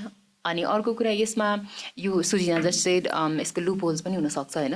अब विदेशमा बसेको नेपालीहरूलाई भोटिङ राइट दिने क्रममा जस्तै एनआरएन बाहिर जो नागरिकता लिएर बस्नु भएको छ उहाँले पनि पोलिटिकल राइट्स पाउनुपर्छ भन्ने खालको एउटा गुटबन्दी पनि देखिन्छ, विच इज रङ है होइन. तपाईँ जुन देशको नागरिक हो त्यही पोलिटिकल राइट एक्सर्साइज गर्नुहोस् होइन. त्यसमा चाहिँ त्यो चाहिँ अलि होइन, एब्सोल्युटली नै रङ हो. तपाईँ जुन देशको नागरिक हो तपाईँले त्यहीँको सिभिल राइट त्यहीँको पोलिटिकल राइट मात्रै पाउनुपर्छ. अदरवाइज तपाईँ त जहाँ पनि आफूले जहाँ सजिलो छ त्यही इन्टरभेन गर्ने इन्भेजिभ हुन्छ नि त. सबरिन कन्ट्री हुनुको महत्त्वै भएन नि त, मिनिङै भएन नि त. हामी त सबरिन कन्ट्री त होइन रहेछ, हामी त कुनै एउटा कर्पोरेट कम्पनी हो र होइन, जसले आएर पनि जे पनि गर्न सक्ने होइन. अलिकति पैसा दियो अनि now I have this much of share, now I should have this level of power in decision making भन्ने भयो नि त होइन. कन्ट्री त कुनै पनि कर्पोरेट कम्पनी त होइन. द्याट्स वाइ यो कसलाई दिने, कुन संयन्त्र अन्तर्गत दिने, कस्तो मेकानिजमहरू बनाउने, चेक एन्ड ब्यालेन्सहरू के हुन्छ, समस्या आउँदाखेरि what are the measures you are taking भन्ने कुरामा चाहिँ गभर्मेन्ट एकदमै धेरै चनाखो हुनुपर्छ जस्तो लाग्छ मलाई. अनि सो भोटिङ राइट्स फर हुन्छ नि माइग्रेन्ट वर्कर इज मस्ट, त्यो हुनैपर्छ. अघि as you have said already गभर्मेन्टले पनि अहिले होइन यो कानुन इन्ट्रोड्युस गरेको, अनि त्यसपछि सर्वोच्च अदालतले अहिले आदेश दिएको होइन. So what are you waiting for? कि यत्रो वर्ष किन लागिरहेछ? फन्डामेन्टल राइटलाई नै तपाईँ एक्सर्साइज गराउनु यति धेरै टाइम लाग्छ भने अरू कुरा कहिले गर्ने हो? सो त्यही भएर यो माग अहिले पनि उठिरहेको छ मुभमेन्ट अन्तर्गत पनि, र हामीले म्यान्डेट पनि राखेको छौँ. So Sujina, I think this is like यसमा डिबेटै गर्नु पर्दैन, यो खुरुखुरु काम गर्ने कुरा हो होइन. तर के भन्छ, अल्दो फन्डामेन्टल राइट्सहरू भनेको चाहिँ बेयर मिनिमम हो, लग्जरी होइन नि त. तर पनि त्यो आफ्नो त्यो एउटा पाटो भयो होइन. तर लजिस्टिकली वा रिसोर्सेसको रूपमा होइन, वा एडमिनिस्ट्रेटिभ क्यापासिटी हेर्ने हो भने के त्यो फिजिबल होला त नेपाललाई? जस्तो नेपाल जस्तो मुलुकमा अब बुथ क्याप्चर, नेपालको जस्तै म काठमाडौँमा छु भने होइन, इलाम जस्तो म इलामको मान्छे हो, म इलामै जानुपर्ने हुन्छ भोट गर्न त भने होइन. त्यो अब पोसिबल होला त? जस्तै बाहिर विदेशमा चाहिँ त्यसरी भोट गर्नलाई यो त्यही भएर कतिको पोसिबिलिटी छ, कतिको फिजिबल छ जस्तो लाग्छ तपाईँलाई? फिजिबल पोसिबल दुइटै छ जस्तो लाग्छ मलाई. जस्तै आई भोटिङको कुरा गऱ्यो होइन, अनि त्यसमा जस्तै इन्टरनेट भोटिङको कुराहरू आइरहेछ. अनि त्यसपछि त अदरवाइज एज वेल अब एम्बेसीमा गएर केही व्यवस्था गर्ने हो कि सुरक्षित तरिकाले इमान्दारी साथ काम गऱ्यो भने जे पनि पोसिबल छ. अब बट देन मैले एउटा रिसर्च पेपर पढाएको थिएँ अबाउट दिस वैदेशिक रोजगारमा जानुभएको अथवा विदेशमा बस्ने नेपालीहरूको लागि भोटिङ राइटको. It takes lot of time रहेछ, लट अफ एफर्ट्स अनि लट अफ त्यो प्रिकसन्सहरू एकदम प्रिकसनरी भएर काम गर्नुपर्ने चाहिँ रहेछ. अनि I'm not an expert talking about I voting and everything, but then अलिअलि पढेर मैले के चाहिँ देखेँ भने इट इज पोसिबल. अनि यसमा एकदम धेरै इनपुट चाहिँ चाहिने रहेछ. अनि अहिले यो हाम्रो फागुन 21 गतेको चुनावमा चाहिँ गर्न सकिन्छ सकिँदैन भन्ने कुरा अर्को भयो. अब नेसनल आइडीबाट गर्ने कुरा त भइ नै हाल्यो, त्यसमा जसले गर्नुभयो गर्नुभयो. तर भोटिङ कार्ड त बनाउनु, भोट गर्न त यहाँ आउनु पऱ्यो होइन, उहाँबाट गरेर भएन. सो आई भोटिङको कुरा आइरहेछ, अरू पनि मेन्सहरू आइरहेछ, इन्ट्रोड्युस भइरहेछ, कन्भर्सेसन गइरहेछ. बट जहाँसम्म लाग्छ गभर्मेन्टले हाम्रो पूर्व सरकारले पहिल्यैदेखि सुरु गरेको भए यतिखेर हामीले यो अहिले जति पनि माइग्रेन्ट वर्कर उहाँले भोट गर्न सक्नुहुन्थ्यो, पाउनुहुन्थ्यो. बट अहिलेको यो जति पनि हामीसँग समय बाँकी छ चुनाव आउनलाई, त्यो समयमा गरिसक्न चाहिँ एकदमै एक्सट्रिम लेभलको ह्युमन रिसोर्स देखि लिएर जति पनि डेजिग्नेटेड संयन्त्रहरू छ यिनीहरूले काम गर्नै पर्छ otherwise it is kind of अलिकति टफ नै देख्छु म चाहिँ पर्सनली हेर्दाखेरि though I am not a person हुन्छ नि authentic person to talk about whether it is possible or not or how it should be done I just all I can say is like migrant वर्करहरूको voting right secure हुनु पऱ्यो guarantee मात्रै दिएर भएन त्यसलाई execute पनि गर्नु पऱ्यो अनि they have all the right to vote जहाँ भए पनि जुन अवस्थामा भए पनि जुनसुकै लेभलको मान्छे भए पनि इफ दे आर नेपाली नागरिक they should have right to vote या सो नेपालमा चाहिँ इलेक्सनको कल्चर हेर्ने हो भने होइन चुनाव has always been a competition for power होइन तर एक्चुअलमा चाहिँ यो भनेको त एउटा टर्निङ पोइन्ट हो नि त एउटा देशमा ल्याउन सक्ने रिफर्महरूको लागि सो तपाईँको विचारमा चाहिँ पोलिटिकल पार्टिजहरूले अब आउने चुनावमा चाहिँ के कस्तो एजेन्डाहरू ल्याउनु पर्छ होइन जसले गर्दाखेरि चाहिँ अस्ति भएको त्यो जेनजी आन्दोलनको एजेन्डाहरू पनि सम्बोधन होस् र जुन हाम्रो समृद्ध नेपाल सुखी नेपालीवाला स्लोगन छ होइन त्यसले पनि त्यो पनि साकार हुने खालको चाहिँ एजेन्डाहरू चाहिँ अब के कस्तो खालको आउनुपर्छ जस्तो लाग्छ जस्ट इन ओपिनियन मलाई के लाग्छ भने अहिले मुभमेन्टमा काम गरिराख्दा पनि अनि म आफै पनि इन्डिजिनियस कम्युनिटीबाट सङ्घ सभाबाट आएको मान्छे हो जहाँ विकासको लेभल तल नै छ अहिले पनि होइन त्यहाँको पोलिटिकल लिट्रेसीदेखि लिएर इकोनोमिकल लिट्रेसीदेखि लिएर हरेक कुरा लिगल एजुकेसनहरू एकदमै त्यो लेभलमा ब्याकवर्ड नै छ गाडी पुगेको छ बत्ती पुगेको छ इन्टरनेट छ होइन हस्पिटल्स छ बट देन त्यो इन्फ्रास्ट्रक्चर डेभलपमेन्ट मात्रै भयो तपाईँको मेन्टल्ली जुन एउटा ग्रोथ हुनुपर्छ पोलिटिकली मान्छेले आफू इम्पावर हुनलाई त्यो छैन कि अहिले पनि गभर्मेन्टले गरिरहेछन् लोकल गभर्मेन्टले गरिरहेछन् त्यहाँ जो पनि पोलिटिकल लिडरसिपमा हुनुहुन्छ उहाँहरूले गरिराख्नु भएको छ they have made that place उनीहरूको भोट आउने एउटा गोदाम जस्तो अनि जब इलेक्सन आउँछ तब गएर भोट निकाल्ने अनि त्योभन्दा अगाडि जस्ट टाल्ने आलटाल गर्ने जसले जे माग्नु सक्छ उसलाई दिने टाइपको नै छ सो अब तपाईँले साँच्चीकै एउटा सक्षम लिडरको रूपमा भोट माग्न जानुहुन्छ भने चुनाव लड्दै हुनुहुन्छ भने एउटा सक्षम नयाँ सरकार निर्माण गर्दै हुनुहुन्छ भने चाहिँ देयर सर्टेन थिङ्स जुनमा चाहिँ तपाईँले नन नेगोसिएबल थिङ्स छ कि सर्टेन त्यसमा चाहिँ उठेर नै गर्नुपर्छ लाग्छ मलाई जस्तै अघि पनि हामीले म्यान्डेटमा पनि भनिहाल्यौँ समावेशिताको कुरादेखि लिएर यो मुभमेन्टलाई बोकेर अगाडि बढ्ने मुभमेन्ट यो लेजिटिमेट मुभमेन्ट हो है मुभमेन्टको डिमान्डहरू के थियो के कारणले उठेको त्यो दिन हामीले जुन सोसियल मिडियाहरू बन्द भएर आन्दोलन गरे फेसबुक चलाउनु पाएनन् बाहिर निस्के भन्ने जुन न्यारेटिभ छ द्याट इज टोटली रङ तर जस्ट इन ट्रिगर पोइन्ट त्यो ट्रिगर पोइन्ट मात्रै हो यो किन त्यसले ट्रिगर गर्यो र के ट्रिगर गर्यो भन्ने कुरा बुझेर मात्रै तपाईँ चुनावमा आउनुहोस् otherwise you know different than all those pathetic leaders जसले नेसनलाई फेल गर्यो युथलाई फेल गर्यो अनि जति पनि भोटर्सहरू हुनुहुन्थ्यो जसले देश विकास गर्छन् कि भनेर अलिकति त्यो आशा बाँकी थियो त्यो पनि खर्च गरेर भोट गर्नुभएको थियो उहाँहरूलाई फेल गर्नुभयो ती लिडरहरू भन्दा तपाईँ केही पनि फरक हुनुहुने छैन if you can do same thing तपाईँसँग कुनै एजेन्डा छैन एम्प्याथी छैन अलिकति जनताको लागि ट्रु कन्सर्न छैन भने I don't think you should even be there to asking for त्यो हुन्छ नि भोट मलाई भोट दिनुहोस् एक त कस्तो छ भने सुजिना यु नो नि एमपीको लागि लडिरहेछ म बाटो बनाइदिन्छु भन्ने थियो we all know that right अनि जनतालाई बस भन्न चाहन्छु कि कोही भोट माग्न आउँदैछ भने तपाईँ केमा उठ्ने हो किनकि थाहा हुँदैन गाउँघरमा कोही भोट त माग्न आउँछ नेता हो त्यही भएर भोट दिनुपर्छ भन्ने खालको त्यहाँदेखि एमपी बनिरहेको कि के मेयर बनिरहेको कि के बनिरहेको के को लागि उठिरहेको तपाईँ भनेर सोध्नुहोस् अनि तपाईँलाई एमपीले बाटोघाटो बनाइदिँदैन अनि सांसदले बाटोघाटो बनाउने होइन उसले नीतिगत काम गर्ने हो कानुनहरू बनाउने हो होइन सरकारलाई त्यहाँ लबी गर्ने हो यस्तो मेरो ठाउँलाई यस्तो यस्तो छ मेरो देशलाई यस्तो यस्तो कानुन चाहिएको छ अथवा यो कानुन गलत छ यसलाई अमेन्ड गर्नु पर्यो त्यो काम गर्ने हो सो र एमपीको लागि उठ्छु भन्यो भने ल तपाईँलाई मेरो ठाउँमा कस्तो कानुन चाहिएको छ जस्तो लाग्छ भनेर सोध्नुहोस् मेरो पानी छैन पानी ल्याइदिनुहोस् न भन्नुहोस् बाटो बिग्रेको छ बाटो ल्याइदिनुहोस् न भन्नुहोस् तर कोही मेयर बन्दैछ भने उसलाई चाहिँ तपाईँले के विकास गर्नु तपाईँलाई थाहा छ हामी कति वर्षदेखि कस्तो कस्तो समस्यामा छौँ तपाईँले थाहा छ भनेर सोध्नुहोस् के खाका बनाएको छ नि त तपाईँको गाउँ विकास गर्नलाई तपाईँको क्षेत्र विकास गर्नलाई त्यसरी सोध्नुहोस् उसको 500मा नबिक्नुहोस् होइन So again coming back to the question, कहाँ पुग्यो हामी होइन. Coming back to the question, तपाईँ अबको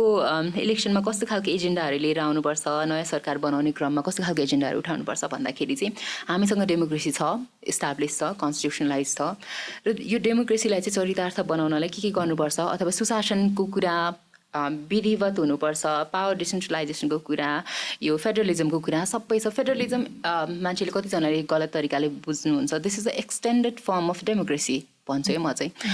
किनकि हाम्रो जस्तो डाइभर्स कन्ट्रीमा यति धेरै डाइभर्सिटी छ कि नट जस्ट कास्ट बेस मात्रै होइन, हरेक नेचरको डाइभर्सिटी छ. त्यो कुरालाई इन्क्लुड गर्नलाई अर्थपूर्ण तरिकाले चाहिँ इन्क्लुजिभ बनाउनलाई चाहिँ वी निड फेडरलिजम होइन. तर फेडरलिजमको एक्जिक्युसन चाहिँ भइरहेको छैन, त्यसको प्र्याक्टिस चाहिँ भइरहेको छैन सही तरिकाले. त्यो चाहिँ सत्य हो है. अनि डेमोक्रेसी छ, डेमोक्रेसी पनि हाम्रो फुल डेमोक्रेसी छैन, त्यो एक्सर्साइज गर्नुपर्छ. द्याट्स वाइ डेमोक्रेसी आफैमा गलत होइन नि त. People exercising power in the name of democracy they are the wrong नि त. They are not competent, they don't even understand जस्तो लाग्छ कि मलाई कहिलेकाहीँ डेमोक्रेसी व्यवस्था गलत होइन, तर जसले चलाइरहनु भएको छ उहाँहरूको चाहिँ अब अलिकति नीति नियम नपुगेको. एक्ज्याक्टली. जस्तै हाम्रो अब केपी बाज्यू उहाँलाई डेमोक्रेसी त्यो पर्दैन भन्नु. सो डेमोक्रेसी बुझ्ने मान्छे जसले साँच्चीकै डेमोक्रेसीको मर्मलाई बुझ्छ, एसेन्सलाई बुझ्छ र बोकेर हिँड्न सक्छ, त्यस्तो मान्छे मात्रै लिडरसिपमा आउनु पर्यो. अब थाहा छैन तपाईँ आफूलाई एजुकेट गर्नुहोस्. There are lot of resources easily अहिले त तपाईँको फिङ्गर टिपमा एजुकेसनहरू एक्सेसिबल छ नि त. अनि डेमोक्रेसी नै बुझ्ने हो भने अब तपाईँलाई हार्वर्डको सर्टिफिकेट नै चाहिएको छ भने अर्को हो. बट देन डेमोक्रेसी के हो बुझ्नलाई, डेमोक्रेटिक कसरी हुने हो, जनताको मर्मलाई कसरी बुझ्ने, मुद्दालाई कसरी उठाउने हो, तपाईँ एउटा गभर्मेन्टको संयन्त्रमा गएपछि कुन लेभलको जिम्मेवारी त चाहिन्छ, पारदर्शिता चाहिन्छ, जवाफदेहिता चाहिन्छ, सुशासन सदाचार भनेको के हो भन्ने कुरा बुझ्नलाई तपाईँले अहिले के भन्छ युनिभर्सिटीको सर्टिफिकेट चाहिँदैन, तपाईँले कोर्स लिनु पर्दैन. You just have to read some books, interact with people, try to understand, try to be more empathetic maybe, more human maybe, rather than that त्यो status quo मा बस्ने politician only होइन. Political हुनुपर्छ. Political भएन भने तपाईँले democratic हुन सक्नुहुन्न होइन. You can't work. But then first be a good human. अनि आफ्नो कम्युनिटीलाई बुझ्नुहोस्, आफ्नो कन्ट्रीलाई बुझ्नुहोस्, स्ट्रक्चर वाइज, पोलिसी वाइज हरेक तर्फबाट बुझ्ने कोसिस गर्नुहोस्, आफ्नो सक्षमताबाट मान्छेहरूसँग समन्वय गर्नुहोस्. सो अनि मात्रै आउनुहोस् भन्छु, नत्र नआउनुहोस् चुनावमा. मान्छेहरूले चाहिँ अब अहिले कस्तो भएको छ भने माइन्डसेट, अब एमाले चोर, काङ्ग्रेस पनि चोर होइन, भयभरको पार्टी चोर, नट पर्टिकुलरली यो पार्टी भनेर होइन. अब भनेको स्वतन्त्र भएर उठ्नुपर्छ होइन, स्वतन्त्र उठ्नुपर्छ भनेर जो स्वतन्त्रको लहर चलेको छ नि त. हाम्रो कन्स्टिट्युसनले त multi party democracy system recognise गरेको छ. यसको लागि त हामीले त्यत्रो पञ्चायतसँग लडेर राम्रो हिस्ट्री छ नि त होइन, एउटा स्ट्रगल छ. सो तपाईँलाई के लाग्छ, क्यान इन्डिपेन्डेन्सहरूले पार्टी पोलिटिक्सलाई रिप्लेस गर्न सक्छ होला त? लाइक हामीलाई मल्टी पार्टी डेमोक्रेसी सिस्टम चाहिन्छ नै जस्तो लाग्छ कि होइन, independent is also a very good medium for establishing democracy जस्तो लाग्छ? दिस क्वेसन इज लाइक जति पनि इन्डिपेन्डेन्टबाट उठ्नुभयो उहाँले राम्रो नै गर्नुभएको छ है. अनि कम्तीमा कोसिस गर्नुभएको छ, एउटा लेभल अफ ट्रान्सपेरेन्सी इस्टाब्लिस गर्नुभएको छ, विच इज भेरी मिनिमम हो, तर हाम्रो लागि रिमार्केबल नै हो हाम्रो जस्तो पोलिटिकल सिनारी भएको ठाउँमा होइन. अनि so coming back to the exact question, democracy भन्ने बित्तिकै आई थिङ्क पोलिटिकल पार्टी चाहिन्छ नै. अनि स्पेसली अघि पनि भने विविधता भएको ठाउँमा पोलिटिकल पार्टी चाहिन्छ, मल्टी पोलिटिकल पार्टीहरू चाहिँ चाहिन्छ नै. एकल मात्रै हुने भए त अब स्वतन्त्रबाट उठिने भइहाल्यो होइन, एउटा मात्रै पोलिटिकल पार्टी. सो स्वतन्त्रताबाट उठ्ने अधिकार छ, but then political party has bigger stake जस्तो लाग्छ मलाई डेमोक्रेसी मेन्टेन गर्नलाई चाहिँ, अथवा डेमोक्रेसीलाई अझ प्रोग्रेसिभ एक्सटेन्ड गर्नलाई चाहिँ मल्टी पोलिटिकल पार्टी चाहिँ सिस्टम चाहिँ चाहिन्छ नै. अनि किनकि यो मोर संस्थागत हुन्छ, यसमा चेक एन्ड ब्यालेन्सको मेकानिजमहरू मोर हुन्छ र नभएको खण्डमा इन्कर्पोरेट गर्न सकिन्छ. द्याट लेभल अफ के भन्छ त्यो एउटा चेन हुन्छ होइन, स्ट्रक्चर हुन्छ नि, त्यो एउटा प्रणाली हुन्छ जहाँ प्रणालीगत भएर काम गरिन्छ. Though we know there are problems, political पार्टीको एक्टदेखि लिएर पोलिटिकल पार्टीभित्रको स्ट्याट्युटदेखि लिएर लिडरसिपदेखि लिएर होइन त्यहाँ पावर डोमिनेन्सदेखि लिएर हरेक कुरामा प्रब्लम छ. But we can work on that लाग्छ मलाई चाहिँ. अनि जति no system is perfect in its we can never expect anything to be perfect, but then it can get closer to the perfectness. त्यो तपाईँको पुश चाहिँ भइरहेको हुनु पर्यो, देखिनु पर्यो जनताको. अनि यो जति पनि स्वतन्त्रबाट उठ्नुहुन्छ, I think they can be like यस्तो खालको फोर्स जसले चाहिँ पोलिटिकल पार्टीलाई तिमीहरू पार्टी अन्तर्गत काम गर्दैनौ भने स्वतन्त्रबाट पनि अल्टरनेटिभ आउँछ है, be careful, we can challenge you है, there are challenging forces as well है तपाईँहरूको अगेन्स्टमा पनि भन्ने खालको एउटा संयन्त्र अथवा एउटा वे हुन्छ जस्तो लाग्छ मलाई. बट देन कुनै पनि डेमोक्रेटिक कन्ट्रीमा पोलिटिकल पार्टी बिना चाहिँ तपाईँले गभर्मेन्टलाई चाहिँ गुड गभर्नेन्सको स्थापना गर्न चाहिँ अलिकति नै गाह्रो नै हुन्छ. So it's like political parties are एउटा सेन्टेन्समा भन्नुपर्दाखेरि चाहिँ ब्याकबोन्स नै हुन्छ, ब्याकबोन नै हो डेमोक्रेसीको चाहिँ होइन. अनि नत्र त मन परि भइहाल्छन् होइन, जसले पनि जे पनि गर्छ. स्पेसली अर्को कुरा यो भनिराख्दा मैले किन भनेको भन्दाखेरि ब्याकबोन भन्दाखेरि चाहिँ पोलिटिकल पार्टिजहरू भनेको दे आर पब्लिक प्रपर्टी नै हो कि. उहाँहरू पब्लिकको लागि के गर्छु भनेर चन्दा उठाउनुहुन्छ, फन्ड रेज गर्नुहुन्छ, मान्छेहरूलाई बोलाउनु, मेम्बरसिप लिनुहुन्छ, किनकि देशको विकास गर्नुपर्छ, आऊ पोलिटिक्स गरौँ भनेर बोलाउनु हो नि त. जम भोज खाम भनेर त होइन, पार्टी पिकनिक गरौँ भनेर त होइन, अथवा भ्याकेसनमा जाउँ भनेर त होइन. Otherwise they would open tour and travel agency right. So political party खोलेपछि त देशको लागि विकास गरौँला, नीतिगत विकास गरौँला, भूमिगत के विकास गरौँला भनेर. सो उहाँहरू त जुन दिनबाट पोलिटिकल पार्टी फर्म हुन्छ र कुनै पनि व्यक्तिले एन्टर गर्छ त्यो दिनबाट उहाँहरू पब्लिक प्रपर्टी हुनुभयो है. Not in a personal sense, but then त्यो एउटा राज्यप्रतिको प्रतिबद्धता र यो पोलिटिकल प्रतिबद्धता बाहेक त उहाँहरू त अब एकदम जवाफदेहिताको त उहाँहरू एकदम माथि हुनु पऱ्यो नि त होइन. सो त्यही भएर पनि त्यस्तो हुनुपर्ने हो, तथापि भएको छैन. सो त्यही भएर पनि political parties are necessary parts of democracy. यसै सन्दर्भमा होइन, जस्तै अर्को एउटा मेजर डिबेट भनेको चाहिँ डाइरेक्टली इलेक्टेड एक्जिक्युटिभको कुरा छ नि त. सो तपाईँको विचारमा चाहिँ डाइरेक्टली इलेक्टेड एक्जिक्युटिभको सिस्टमै ठिक छ कि होइन, यो रिप्रेजेन्टेटिभ डेमोक्रेसीको सिस्टम ठिक छ जस्तो लाग्छ? हामीले म्यान्डेटमा पनि डाइरेक्ट इलेक्टेड हुनुपर्छ भन्ने टाइपले राखेको छौँ. Because it was not personally, अघि पनि मैले भने सुचिना होइन, this is not work of एउटा टिम अर एउटा पर्सन. हामीले 7 प्रदेशबाट पनि इन्डोर्समेन्ट ल्याएका छौँ होइन. उहाँहरूले के चाहनुहुन्छ त्यो कुरा पनि हामीले यहाँ चाहिँ यो म्यान्डेटमा राखेका छौँ. सो डेमोक्रेसी भनिराख्दाखेरि सबैजनाको भोइस र डिमान्डलाई इन्क्लुड गर्नुपर्ने छ. त्यही क्रममा वी इन्क्लुडेड द्याट एज होइन. अनि सो तर म पर्सनली चाहिँ आई थिङ्क अगेन डाइभर्सिटीकै कुरा आउँछ होइन. सो डाइभर्स कन्ट्रीमा यो पपुलरिजमको बेसमा अथवा कसैको फेभरेटिजम, फेमिलियर बायसेस भन्छ कि एउटा के भन्छ वर्ड छ फेमिलियर बायसनेस. जस्तै मैले सुजिनालाई पहिलेदेखि चिनेको छु अनि अर्को व्यक्ति एकचोटि वी मिट रे सपोज सुजिना र एकजना मान्छेसँग होइन फर द सेम रिजन अथवा जब इन्टरभ्यूको लागि. सुजिनालाई मैले पहिला बच्चादेखि चिनाएको छु र अर्कोलाई चिनाएको छैन अरे. अनि त्यो नेचुरली पनि I won't be able to escape from the biases against तिम्रो फेभरको बायसेस. अनि I be biased against other person. त्यो मेन्टल्ली पनि where structure like that. So मलाई के लाग्छ डाइरेक्ट इलेक्सन गर्दाखेरि चाहिँ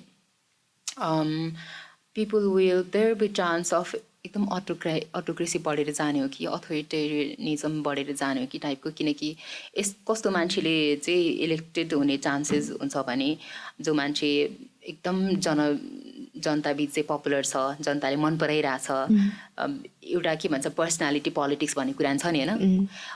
जस्ट बिकज कोही मान्छे मिठो बोल्न जान्छ.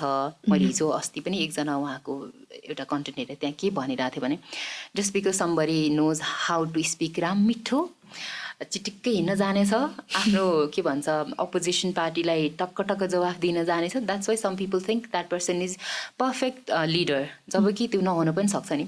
कोही मान्छेले अगाडि आफ्नो कुरा डक्क ठिक्क तरिकाले भन्न सक्छ भन्दैमा त्यो मान्छे सही काम गर्ने मान्छे हुन्छ भन्ने त युनिभर्सल ग्यारेन्टी त छैन नि त.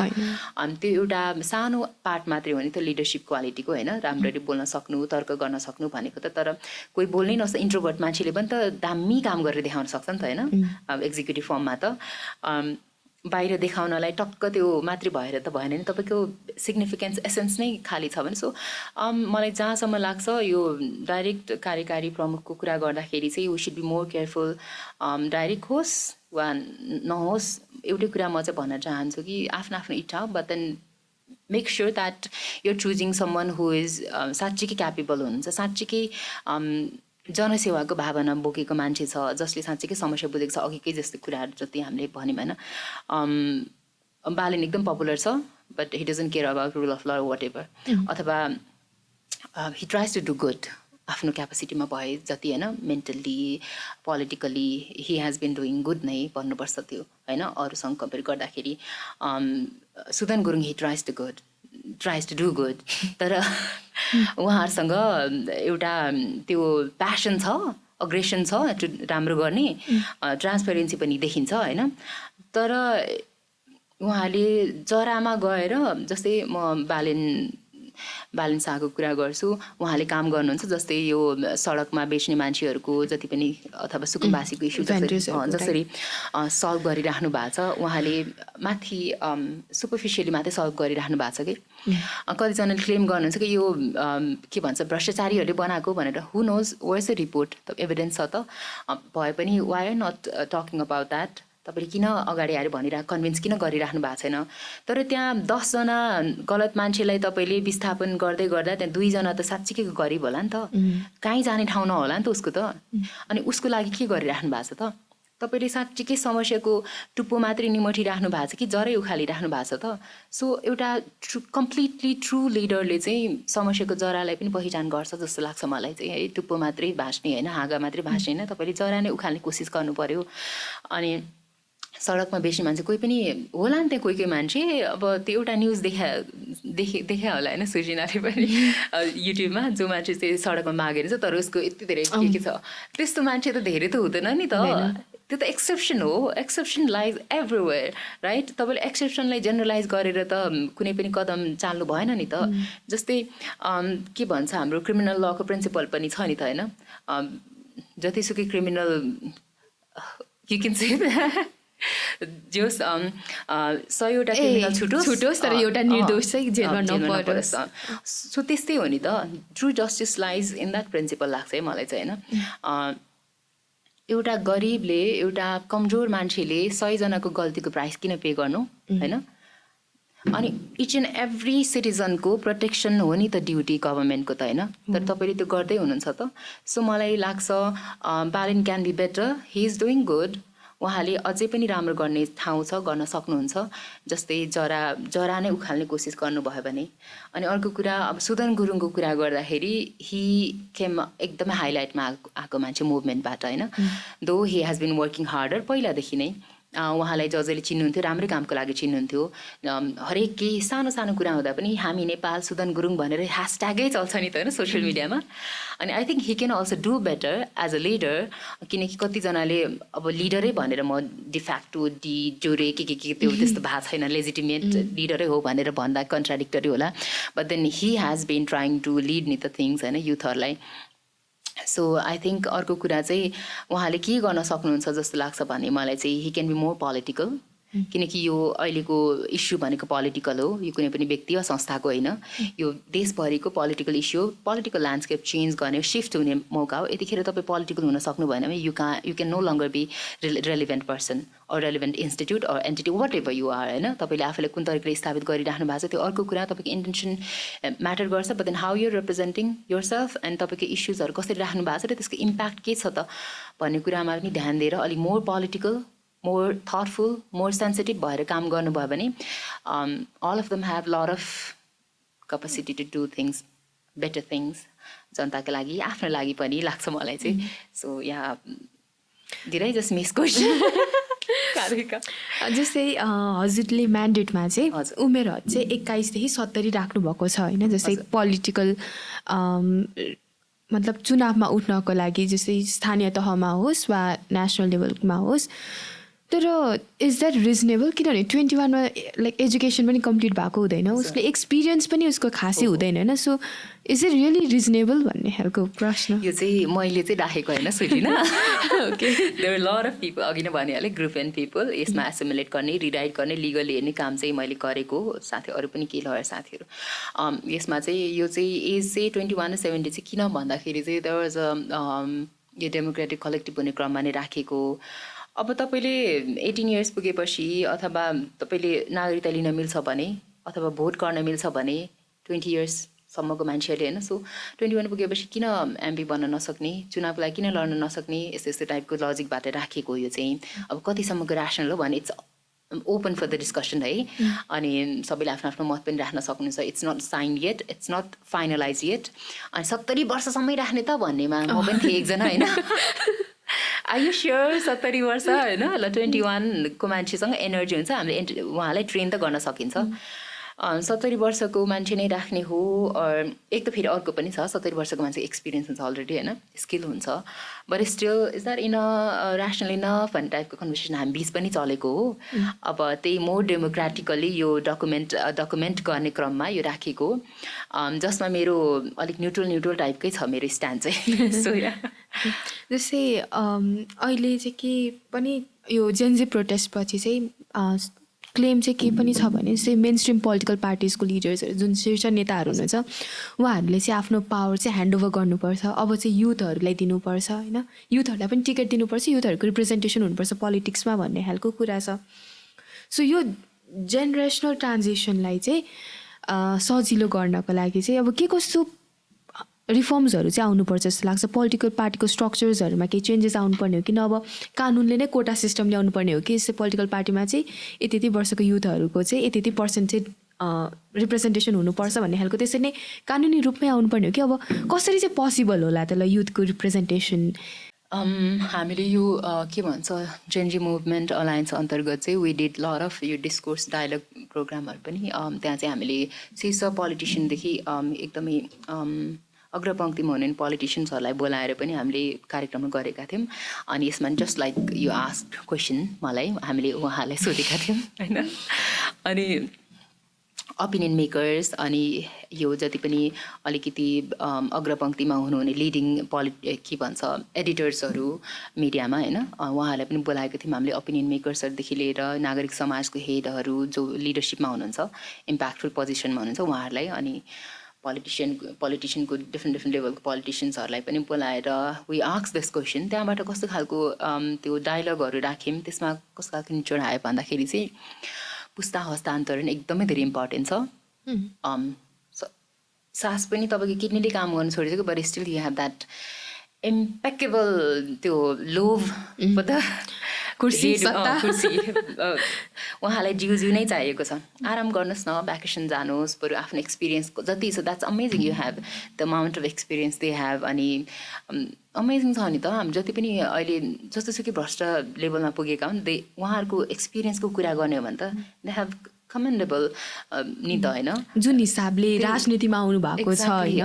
किनभने उहाँहरूले नै खास गरी कन्ट्रिब्युट गर्नुभएको नि अहिले हामी जुन डेमोक्रेसी गणतन्त्र भनिरहेको छौँ होइन, यो सबै उहाँहरूकै देन हो।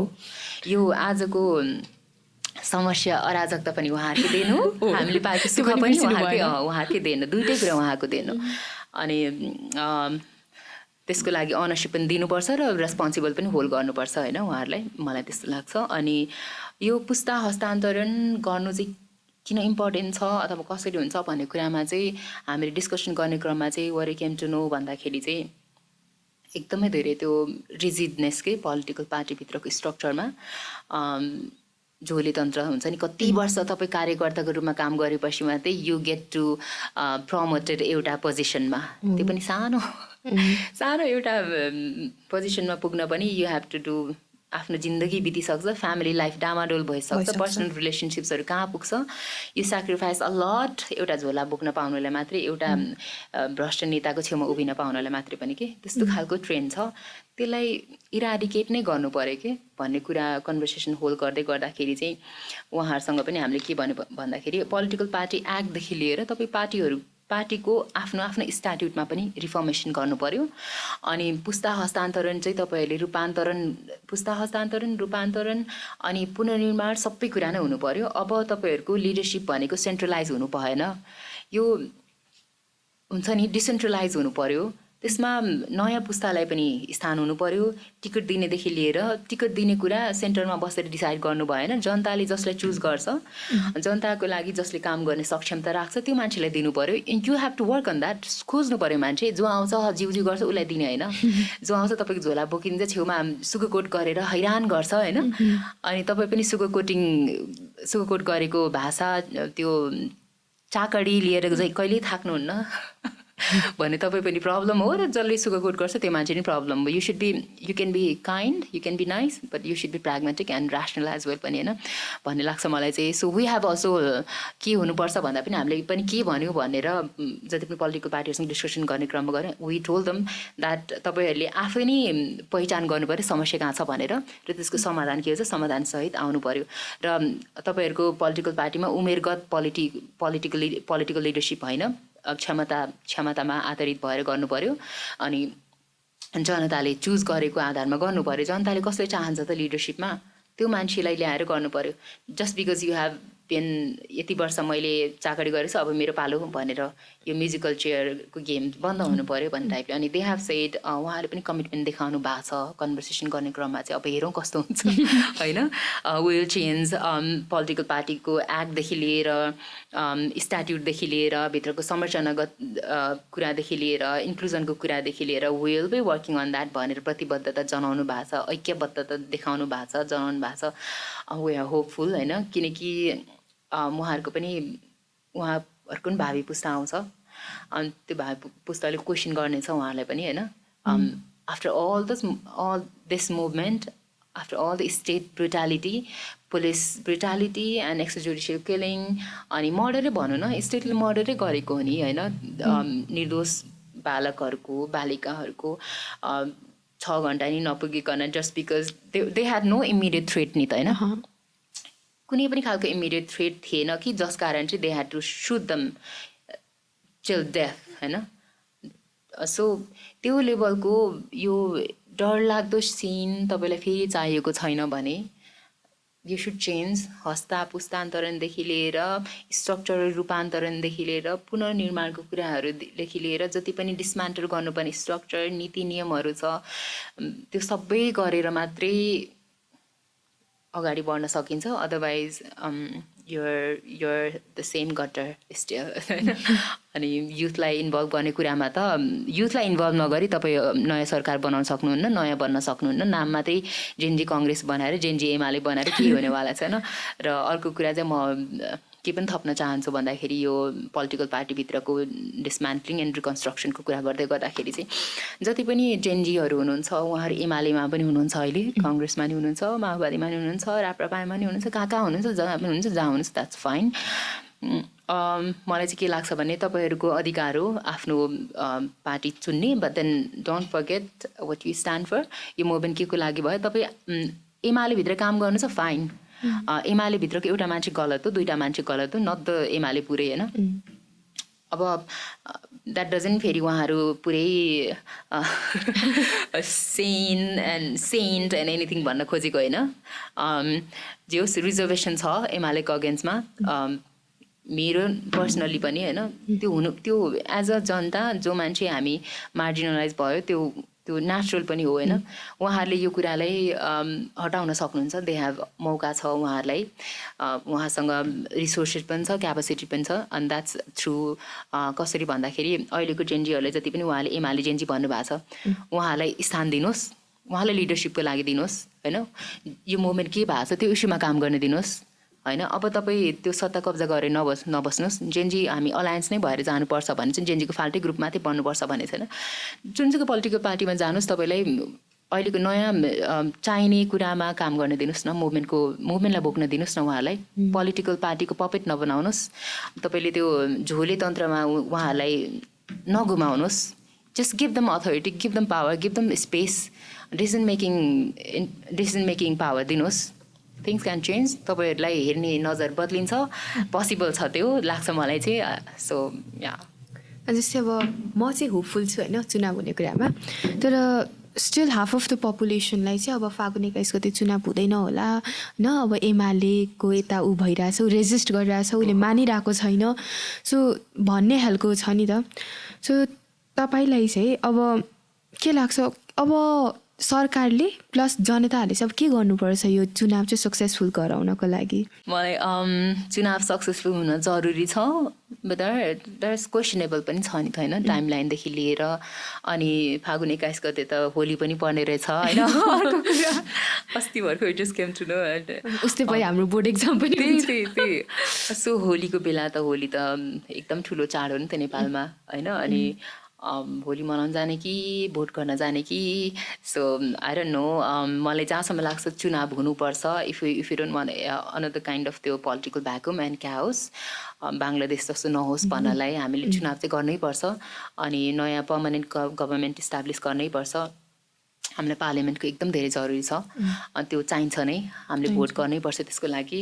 सो चुनाव होस् भन्नलाई चाहिँ के भन्छ, यो जनताले के गर्न सक्नुहुन्छ भन्दाखेरि चाहिँ, अथवा हामी जनसाधारण मान्छेले के गर्न सक्छ भन्दाखेरि, maybe we should start political क्याम्पेन्सहरू। अहिले त ठाउँमै जानुपर्छ भने सोसियल मिडिया टिकटकमा एउटा भिडियो बनाइदिनुहोस् न सही सन्देश दिएर होइन। अनि that can help a lot of people नि त। अनि अर्को जो स्थानीय लेभलमा बसेर काम गरिराख्नु भएको छ, पोलिटिकल चासो राख्नुहुन्छ, पोलिटिकल क्यापेसिटी राख्नुहुन्छ भने ट्राई टु मोटिभेट पिपल इलेक्सनको लागि उठ्नलाई, जसले साँच्चीकै काम गर्न सक्छ त्यस्तो मान्छे छान्नुहोस्। समुदायमा छलफल गर्नुहोस्, गोष्ठी गर्नुहोस् होइन, डायलग राख्नुहोस्। अनि सही मान्छेलाई सही मान्छेको सपोर्ट सिस्टम भन्नुहोस्। कसैसँग क्यापेसिटी छ, अन्डरस्ट्यान्डिङ छ, नलेज छ, स्किल छ, तर उसँग रिसोर्सेस हुँदैन कि, just because of that one reason त्यो मान्छेले हार्छ अथवा इलेक्सनमा उठ्ने हिम्मत राख्दैन होइन। सो त्यस्तो मान्छेलाई पहिचान गर्नुहोस्, त्यही उसको ब्याकबोन सिस्टम बनिदिनुहोस्। A lot of things can change जस्तो लाग्छ। त्यसरी नै हामीले इलेक्सनलाई हेल्प गर्ने होला, अब ग्रासरुट लेभलमा, ग्राउन्ड लेभलमा बसेर चाहिँ। अदरवाइज भोट गरेर, अब अस्तिसम्म थियो भोटर रजिस्ट्रेसन गर्ने होइन, अनि त्यो गर्नुभयो होला होपफुली होइन, ग्रेट। अनि त्यसपछि सो भोट गर्ने दिनमा भोट गर्न जानुहोस्, घरमा नबस्दिनुहोस् होइन। अनि जो गर्न अब भोट गर्दा थाक्नु भएको छ जनताहरू होइन, उहाँलाई वान मोर टाइम भनेर लानुहोस् होइन भोट गर्ने ठाउँमा। अनि त्यसपछि त्यही नै हो, यस्तै अवेर हुनुहोस् कस्तो मान्छे भोटको लागि भोट माग्न आइरहेछ, चुनावको लागि उठिरहेछ, अनि कसलाई भोट दिइराख्नु भएको छ, तपाईँको भोट कसलाई जान्छ भन्ने कुराहरू डिस्कस गर्नुहोस् फ्यामिलीमा पनि, आफ्नो सर्कलमा पनि। अनि त्यही नै हो, यसरी नै हेल्प गर्न सकिन्छ जस्तो लाग्छ मलाई। यो इलेक्सनको कुरै गर्दाखेरि पनि मलाई अर्को एउटा कुरा के याद आयो भने, पोलिटिकल लिट्रेसी अघि हजुरले पनि भन्नुभयो होइन, पोलिटिकल लिट्रेसी भनेको चाहिँ लग्जरी जस्तै भएको छ कि, it's not accessible to every places नि त होइन। सो पोलिटिकल लिट्रेसीलाई चाहिँ कसरी एक्सेसिबल बनाउन सकिन्छ जस्तो लाग्छ हजुरलाई? मलाई चाहिँ एक त political is a dirty game भनेर युनिभर्सल ट्रुथ नै जस्तो गरेर इस्टाब्लिस भएको छ, विच इज सो रङ नि त। दलदल हो होइन, यो त एकदमै खराब गेम हो। जब कि हामीले फेर्ने सास पनि पोलिटिकल हो क्या अहिलेको यो फेजमा, in this global world scenario. हामी त अब आइसोलेटेड कन्ट्रीमा एउटा जङ्गलमा बस्दैनौँ नि त होइन, we are connected with global वर्ल्डसँग हरेक लेभलमा, हरेक तरिकामा। हामीले लाउने लुगा कहाँदेखि आएको हो, हामी नेलमा लाउने नेल पलिस कहाँदेखि आएकोदेखि, जुत्ता कहाँदेखि लाग्यो, तपाईँले लाउने सक्स कहाँदेखि नेपालमा बनेर त्यो धागोहरू कहाँ बन्छ, each and everything's like political. त्यसको प्राइस कसरी डिटर्मिन हुन्छ, त्यो कसले बनाउँछ, त्यो बनाउने मान्छेको हालत के छ, किन त्यो मान्छेले त्यो हालतमा त्यो काम गरिरहेछ त्यो बनाउनलाई। इट्स लाइक सबै कुरा पोलिटिकल छ क्या त्यसमा, पोलिटिकल इन्ट्रेस्ट हुन्छ, पोलिटिकल इन्ट्रेस्टबाट ड्राइभ भएको हुन्छ, पोलिटिकल इन्ट्रेस्टको हुन्छ नि फुलफिलमेन्टको लागि मान्छेले गरिरहेको हुन्छ अनि राज्य संयन्त्रको कुरा गरौँ अथवा कर्पोरेट कम्पनीको कुरा गरौँ अथवा कुनै पनि पब्लिक कम्पनीको कुरा गरौँ एउटा पर्सनको कुरा गरौँ everything is driven by political will and interest अथवा छैन भने पनि त्यो कुनै न कुनै लेभलमा गएर ठोकिन्छ पोलिटिकल एस्पेक्टसँग जस्तै Sujina wants to run a company होइन त्यतिखेर कम्पनी रजिस्टर गर्नु जाँदाखेरि you know the lot of games happens अनि त्यो किन भन्दाखेरि मान्छेहरूको भेस्टेड पोलिटिक्स छ अनि त्यसमा पनि तपाईँलाई अर्को कुरा कुनै पनि बिजनेस गर्नु पर्यो त्यसमा पनि तपाईँ पोलिटिकल अवेर हुनुहुन्न भने तपाईँ कहाँबाट कहिले तपाईँलाई ठगिन्छ थाहा हुँदैन सो अर्को कुरा चाहिँ यो अर्को एउटा पाटो भयो अनि पोलिटिकल लिटरेसी किन लग्जरीको रूपमा लिन्छ अथवा भएको छ यति धेरै टाढा किन छ पहुँचमा छैन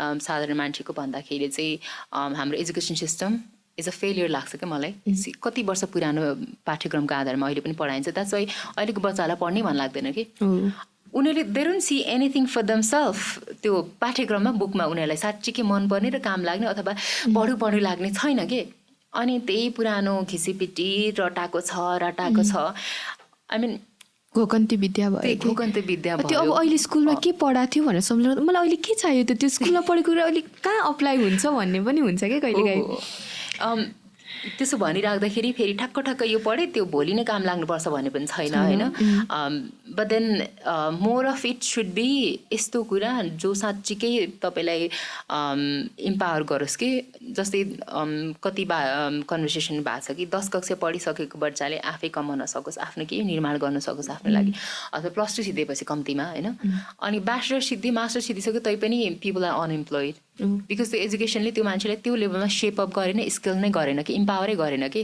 that person can do something else for himself or herself or for their family or country होइन उसले स्ट्रगल गर्नुपर्छ स्पेसली प्रिभिलेजको आधारमा कोही मान्छे अलरेडी प्रिभिलेज छ आफ्नो फ्यामिलीबाट यस्तो राम्रो उसलाई धरातल बनाइदिएको जहाँ उसले सानो सानो कुराको लागि चिन्ता लिनु पर्दैन त्यो मान्छेको लागि त्यो एजुकेसन सिस्टम काम गर्छ तर जो मान्छे एकदमै धेरै अन्डर प्रिभिलेज लेभलबाट आउँछ दुःख हरेक कुरामा उसलाई समस्या छ भलनरेबल छ ऊ भने त्यो मान्छेको लागि त्यो एजुकेसन सिस्टम फेलियर नै हो कि सो मलाई पोलिटिकल लिटरेसीको भन्ने कुरा चाहिँ जो मान्छेलाई एउटा भने पनि छ जो मान्छे पोलिटिकल एजुकेटेड छैन त्यो मान्छे पूर्ण हुँदैन भन्छ कि जुन दिन तपाईँले पोलिटिकल्ली आफूलाई एजुकेटेड बनाउँछ त्यो दिन you know real things real stuffs तपाईँले फेर्ने सास तपाईँले पिउने पानी तपाईँले युज गर्ने टिस्युजदेखि लिएर तपाईँले ब्रस गर्ने त्यो कोलगेटदेखि लिएर ब्रसदेखि लिएर यु अन्डरस्ट्यान्ड त्यो कुराहरूको सबै कुरा you will just understand things लाग्छ क्या मलाई अनि people will not be able to manipulate you anymore कि पोलिटिकल तपाईँलाई लिटरेसी एजुकेसन छ भने चाहिँ you will understand the game of world game of things अनि so that there will be no longer prevalence of त्यो dominance exploitation लाग्छ मलाई चाहिँ अनि जस्तै कि फर इक्जाम्पल गाउँघरको मान्छे सोझो साझा मान्छे जहाँसुकेको मान्छेले जो पाए त्यसले किन भोट हाल्छ because they don't have that exposure of political education or political empowerment उहाँले जब एउटा भोट हाल्दैमा के नै बिग्रिन्छ र जो पपुलर छ उसैलाई दिन्छु अथवा मेरो छिमेकीले जसलाई दिए भन्छ त्यसलाई दिन्छु भन्छ राम्रोलाई नै हाम्रोलाई दिनेछ जो आफ्नो कन्भिनियन्समा नि मान्छेले भोट दिइदिन्छ कि त्यो एउटा भोटमा यति धेरै पावर हुन्छ कि पोलिटिकल पावर हुन्छ कि दे डोन्ट अन्डरस्ट्यान्ड नि त because they were never help to understand by anybody else गभर्मेन्टको त कुरै छोडौँ कुनै पनि गभर्मेन्ट डजन मलाई कहिले काहीँ लाग्छ कि गभर्मेन्टलाई आफ्नो सिटिजनहरू पोलिटिकल कहिले पनि अवेर नहोस् लाग्छ जस्तो लाग्छ कि अदरवाइज वाइ देयर इज त्यो पोलिटिकल क्याम्पेनहरू किन गरिँदैन गभर्मेन्ट लेभलबाट होइन स्कुलमा किन त्यो त्यस्तो खालको सिलेबसहरू बनाइदिएन होइन सो आई थिङ्क यो लग्जरी हुनु भएन एकदमै एक्सेसिबल हुनुपर्छ लाग्छ मलाई स्कुल लेभलबाट नै पोलिटिकल अन्डरस्ट्यान्डिङहरू चाहिँ बिल्डअप गर्दै जाने कि बच्चाहरूलाई त्यो फेमिलियर फ्रेन्डली नेचरमा नट सेइङ कि अब पोलिटिक्स गर्नुपर्छ एन्ड अल टाइपले but then why politics important political education किन इम्पोर्टेन्ट छ भन्ने कुरा चाहिँ बेसिक लेभलबाट नै बिस्तारै बिल्डअप गर्नुपर्छ जस्तो लाग्छ मलाई चाहिँ आम नट सेइङ कि पोलिटिसाइज गर्नुपर्छ सबै कुरा बट देन पोलिटिसाइज गर्नु र पोलिटिकल एजुकेसन दिनु is two different things so I think यो सुरु हुनुपर्छ नै लाग्छ मलाई चाहिँ मलाई नि पोलिटिकल एजुकेसन चाहिँ स्कुलदेखि नै हुनुपर्छ जस्तो लाग्छ कि जस्तै बुढानीकण्ठ नगरपालिकामा चाहिँ बुढानीकण्ठ भन्ने एउटा सब्जेक्टै छ कि सो त्यो सब्जेक्टले चाहिँ त्यो बुढानीकण्ठ नगरपालिकाको बारेमा पढाउँछ कि होइन अब त्यहाँ भएको सबै नेचुरल रिसोर्सेसको कुरादेखि लिएर कल्चरलहरू सबै त्यो भनेको त्यहाँको विद्यार्थीहरूलाई त्यो नगरपालिकाको बारेमा फमिलियराइज गरेको हो नि त त्यो पोलिटिकली सो त्यसरी नै यो पोलिटिकल साइन्स भनेको चाहिँ पोलिटिकल साइन्स पढेकै स्टुडेन्टले नै पढ्नुपर्छ भन्ने हिसाबले होइन कि अब स्कुलमा हुन त सोसियल स्टडिज बुकमा हामीले अब 2-3वटा च्याप्टर हुन्थ्यो होइन लेजिस्लेचर एक्जिक्युटिभ जुडिसियरी भन्दै तर एउटा पोलिटिकल साइन्स जस्तै खालकै छुट्टै सब्जेक्टै जसरी चाहिँ अलिकति बेसिक लेभलबाट नै पोलिटिकली अवेर गराउने खालको चाहिँ सब्जेक्टहरू त्यसरी पनि हुनुपर्छ जस्तो चाहिँ मलाई नि लागेको होइन अब अर्को कुरा जस्तै मलाई एकजना अस्ति साथीले सोध्दै थियो कि होइन तिमीलाई थाहा छ नेपालमा सबभन्दा धेरै नेपालबाट एक्सपोर्ट हुने कुरा के हो भनेर होइन मैले भयभरकै गेस गरेँ होइन अनि पछि उसले चाहिँ होइन कार्पेट पनि होइन ह्यान्डिक्राफ्ट पनि होइन यो नि होइन थाङ्का नि होइन त्यो नि होइन भने अनि के हो त भन्यो अनि लेबरर भन्यो कि होइन अनि म सोच्न बाध्य भयो कि एक्ज्याक्टली होइन नेपालमा धेरै एक्सपोर्ट हुने त त्यही हो अनि म होस्टेल बस्छु अनि अस्ति एक दिन घर जाँदाखेरि टोलतिरका त मेरो साथीहरू कोही छैन कि सब विदेश के होइन सो अब यसबाट चाहिँ के देखिन्छ भने नेपालमा चाहिँ ल्याक अफ अपर्च्युनिटिजहरू छ होइन त्यही भएर पनि विदेशिएका हुन् धेरै जसो सो यो अपर्च्युनिटिजहरू चाहिँ क्रिएट गर्न चाहिँ अब यस्तो के कुराहरूमा चाहिँ ध्यान दिनुपर्छ सो यो चाहिँ हजुरले केही कुरा गर्नु भने सायद अब आउने पोलिटिकल पार्टिजहरूको लागि चाहिँ एउटा गाइडलाइन पनि हुनसक्छ होइन ल्याक अफ अपर्च्युनिटी भनेर जेनरलाइज गरिन्छ most of the time even म पनि त्यही सोच्थेँ बट मलाई चाहिँ के लाग्छ अपर्च्युनिटी छ तर त्यो अपर्च्युनिटीलाई युटिलाइज गर्ने वातावरण छैन कि हामीसँग we don't feel safe and secure कुनै पनि इन्भेस्टमेन्ट गर्नलाई किनकि there are lot of example बाहिरबाट पैसा कमाएर दुःख गरेर आएर नेपालमा इन्भेस्टमेन्ट गरे but then they had to go back again because investment economical security छैन कि हामीसँग अनि गभर्मेन्टले न त्यो कुनै पनि सेफ्टी दिएको छ सेक्युरिटी सिस्टम बनाइदिएको छ न त कुनै के भन्छ इन्डस्ट्रियल सेक्टरमा नै त्यो खालको कुनै मेकानिजम नै इन्ट्रोड्युस गरिएको छैन ब्याङ्कदेखि लिएर सानो सानो त्यो ठेला गाडीदेखि लिएर एभ्रिबडी सबैजनाको त्यो इकोनोमिकल रिस्क छ कि कुनै पनि काम गर्दाखेरि अनि सो अपर्च्युनिटिजहरू छ त्यसलाई प्रपरली युटिलाइज गर्ने वातावरण बनाइदिनु चाहिँ एउटा व्यक्तिले प्रयास गरेर हुँदैन सम्भव छैन यो च्यारिटीबाट चल्ने कुरा होइन तपाईँले च्यारिटीले एउटा मान्छेलाई त पाल्न सक्नुहुन्न भने पुरा देशको संरचना त्यो पनि आर्थिक संरचना अथवा इम्प्लोइमेन्टको कुराहरू रोजगारको कुराहरू त्यो बृहत रूपमा इस्टाब्लिस गर्ने हो भने त्यो गाह्रो छ त्यसमा चाहिँ सरकार नै अगाडि बढ्नुपर्छ अनि त्यसमा समन्वय गर्ने अरू क्षेत्रहरू छन् अन्टिल एन्ड अनलेस सरकार डजन्ट डु एनिथिङ यसमा द्याट्स नथिङ गना चेन्ज मच लाग्छ मलाई चाहिँ है सो यस्तो खालको स्पेस बनाइदिनु पऱ्यो जहाँ इन्भेस्ट गर्नलाई कुनै पनि युथ जेरोबाट स्टार्ट गर्नलाई पनि सेफ फिल गरोस् कि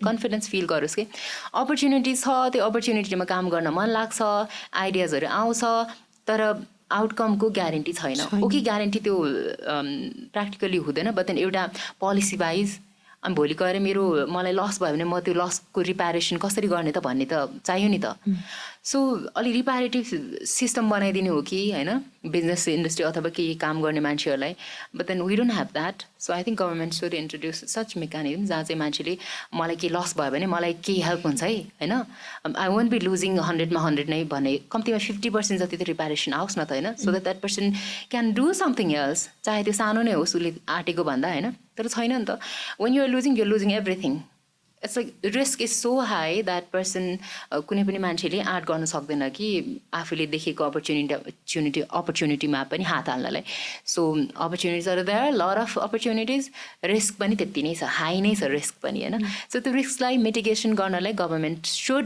work must work I am like hopeful भन्न चाहन्छु कि अब आउने पोलिटिकल पार्टिजहरूले यो कुरालाई नै मध्यनजरमा राखेर इलेक्सनमा उठ्नुहुन्छ नत्र जिन्दगीभरि यो युनिभर्सको अन्त्य हुन्जेलसम्म हामी रेमिटेन्सबाटै चल्ने हो त होइन देशभित्र चाहिँ अब के जिडिपी जेनेरेट नगर्ने त यो विदेशबाट मरेर बाकसमा मरेर आउने उहाँहरूकै रगत र पसिनाले जिडिपी चलाउने देशको if you want to run GDP through भित्रैको इकोनोमिक्सबाट then start creating opportunity that feels less risky less हुन्छ नि यो डरलाग्दो so yeah there are opportunities but we need more help on that we need to do more work on that अब एउटा अन्तिम प्रश्न है यो लाइक कमन क्वेसन हो लाइक इन्टरभ्यूहरूमा सोध्ने अब इन्टरभ्यूहरूमा जब इन्टरभ्यूहरूमा how do you see yourself in 5 years भन्छ होइन म चाहिँ तपाईँ नेपाललाई अबको 5 वर्षपछि चाहिँ कहाँ देख्नुहुन्छ कस्तो देख्नुहुन्छ भनेर सोध्न चाहेँ सो वा तपाईँले परिकल्पना गर्नुभएको अबको नेपाल होइन कस्तो छ यो मुभमेन्टमा जति पनि यङ जेनेरेसनहरू उठ्नुभयो होइन जुन खालको प्यासन अनि अग्रेसन टु डु गुड त्यसरी उठ्नुभयो यो अर्को कुरा चाहिँ before I complete the sentence एउटा कुरा चाहिँ के इन्सर्ट गर्न चाहे बिचमा भन्दाखेरि हामी जस्तो मान्छेहरू हामी जस्तो ग्रासरुट लेभलमा फाइट गर्ने मान्छेहरू प्रोटेस्ट गर्ने मान्छेहरू अथवा मार्जिनलाइज मान्छेहरू politically vulnerable economically financially vulnerable मान्छेहरू चाहिँ we are saved by our rage and anger रे के अनि जुन दिन हाम्रो रेज र एङ्गर सिद्धिन्छ त्यो दिन हाम्रो त्यो समृद्ध हुने अपर्च्युनिटी पनि एन्ड हुन्छ अरे के because privilege make people numb about अरूको best interest or growth so हामीले हाम्रो ग्रोथको लागि आफै नै लड्नुपर्छ सुरु गर्नुपर्छ त्यसमा कसलाई रेस्पोन्सिबल होल्ड गर्ने भन्ने कुरा छँदैछ so coming back to the question अब म आफूलाई के देख्छु कस्तो देख्छु अथवा नेपाल अबको 5 वर्षमा कस्तो देखिन्छ भविष्य भन्ने कुरा गर्दाखेरि चाहिँ जति पनि अघिको क्वेसन एन्सरमा आउँदाखेरि चाहिँ जुन प्यासन जुन कन्सर्न जुन अग्रेसन लिएर उठेको थियो त्यसलाई अब कन्भर्ट गर्नुहोस् इन रेजिलियन्स एन्ड कन्टिन्युएसन अनि त्यसपछि हार्डवर्कमा होइन अनि त्यसपछि मोर भेजिलेन्ट पनि हुने हो कि होइन साथसाथै त्यसमा कन्भर्ट गरौँ अब अस्तिको 23 र 24 गतेको 25 गतेको अथवा हिजो अस्तिको जुन खालको रेज छ त्यो रेज उठाउनु पर्ने जरुरी नहोस् त्यसलाई अब कन्फिडेन्समा मोर थटफुल एन्ड कामर प्यासनमा कन्भर्ट गरेर इन्डियन गभर्मेन्टलाई हेल्प गरौँ इस्युजहरू उठाऊँ जहाँ जहाँ जानुपर्ने त्यहाँ जाऊँ जहाँ जहाँ डायलग राख्नुपर्ने राखौँ काम गर्नुपर्ने ठोसगत काम गर्नुपर्ने गरौँ होइन सो मच्योरिटी छ है यङ जेनेरेसनमा पनि त्यो काम मच्योरिटी छ है भन्ने कुरा पनि हामीले छ भन्ने देखिसक्यो अदरवाइज यो मुभमेन्ट हुँदैन थियो होइन किनकि पिसफुल्ली नै प्रोटेस्ट गरेको everybody wanted came open peaceful प्रोटेस्टको लागि कोही पनि खुकुरी बोकेर आएको थिएन कोही पनि लट्ठी बोकेर आएको थिएन नोबडी वाज गोइङ टु पुलिसले हान्न गएका थिएनन् कोही पनि होइन but then as an outcome जे भयो त्यो भइसक्यो अब त्यसको निर्मूल कसरी गर्ने त्यहाँ भित्रको समस्यालाई मिटिगेट गर्ने कसरी गर्ने त्यो कुरा छँदैछ त्यो होल बहस नै अर्को हो सो अब चाहिँ लेट्स सिफ्ट हाम्रो रेज हाम्रो एङ्गर हाम्रो प्यासनलाई सिफ्ट गरौँ यसलाई मोर पिसफुल बनाऊँ मोर नेगोसिएटिङ बनाऊँ अनि काम गरौँ काम गर्नतिर लागौँ अब हामीले विरोध गऱ्यौँ रिभल्ट गऱ्यौँ रिपेल गऱ्यौँ प्रोटेस्ट गऱ्यौँ डेमोन्स्ट्रेसन गऱ्यौँ जे गर्नु पर्थ्यो गऱ्यौँ अब काम गर्नतिर त्यो वस्तुगत काम गर्नतिर लागौँ चुनाव सफल पार्नतिर लागौँ इन्टरिम गभर्मेन्टलाई प्रेसर गर्ने हो कि के गर्ने गरौँ बट देन उहाँलाई पनि काम गर्न दिउँ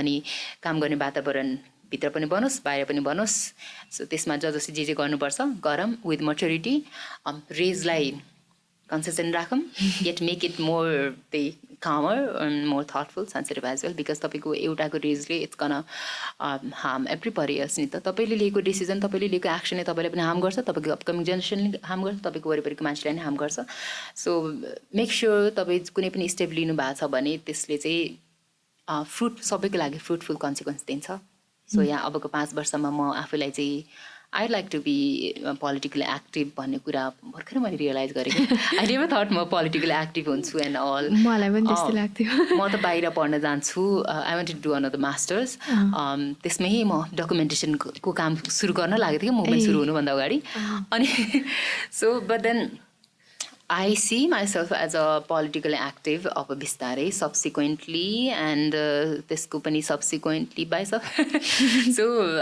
I think politically active हुनुपर्ने नै रहेछ हामी पनि नयाँ जेनेरेसनहरू so I'd like to take that step as well सोच्दैछु, प्लानिङहरू गर्दैछु। अनि यसरी नै एउटा सही कन्सर्न भएको मान्छे, इन्टेन्सन भएको मान्छे र काम गर्न सक्ने मान्छे चाहिँ सरकारी संयन्त्रमा पुग्यो भने हाम्रो नेपाल पनि समृद्ध हुन्छ जस्तो लाग्छ मलाई। अनि चेक एन्ड ब्यालेन्स गरिराख्नुपर्छ, तलबाट पनि जनताले पनि र माथिको मान्छे पनि अकाउन्टेबल ट्रान्सपेरेन्ट हुने कोसिस गर्नु पर्यो, otherwise that is no way out from this. Yeah त्यही हो। हस्, धेरै धेरै धन्यवाद साङ्केनजी, तपाईँसँग कुरा गर्दा एकदमै खुसी लाग्यो। प्लस म पनि आफै इन्डिजिनियस कम्युनिटीबाट भएको भएर पनि कस्तो अपनत्व फिल भयो कि होइन। हजुरले जुन इन्टरसेक्सनालिटी इन्क्लुजिभिटीको कुरा गर्नुभयो होइन, एकदमै मन छुयो पनि। र हजुर जुन विषयमा एडभोकेसी गर्दै हुनुहुन्छ त्यो सफल रहोस् भन्ने चाहिँ मेरो शुभकामना रहेको छ।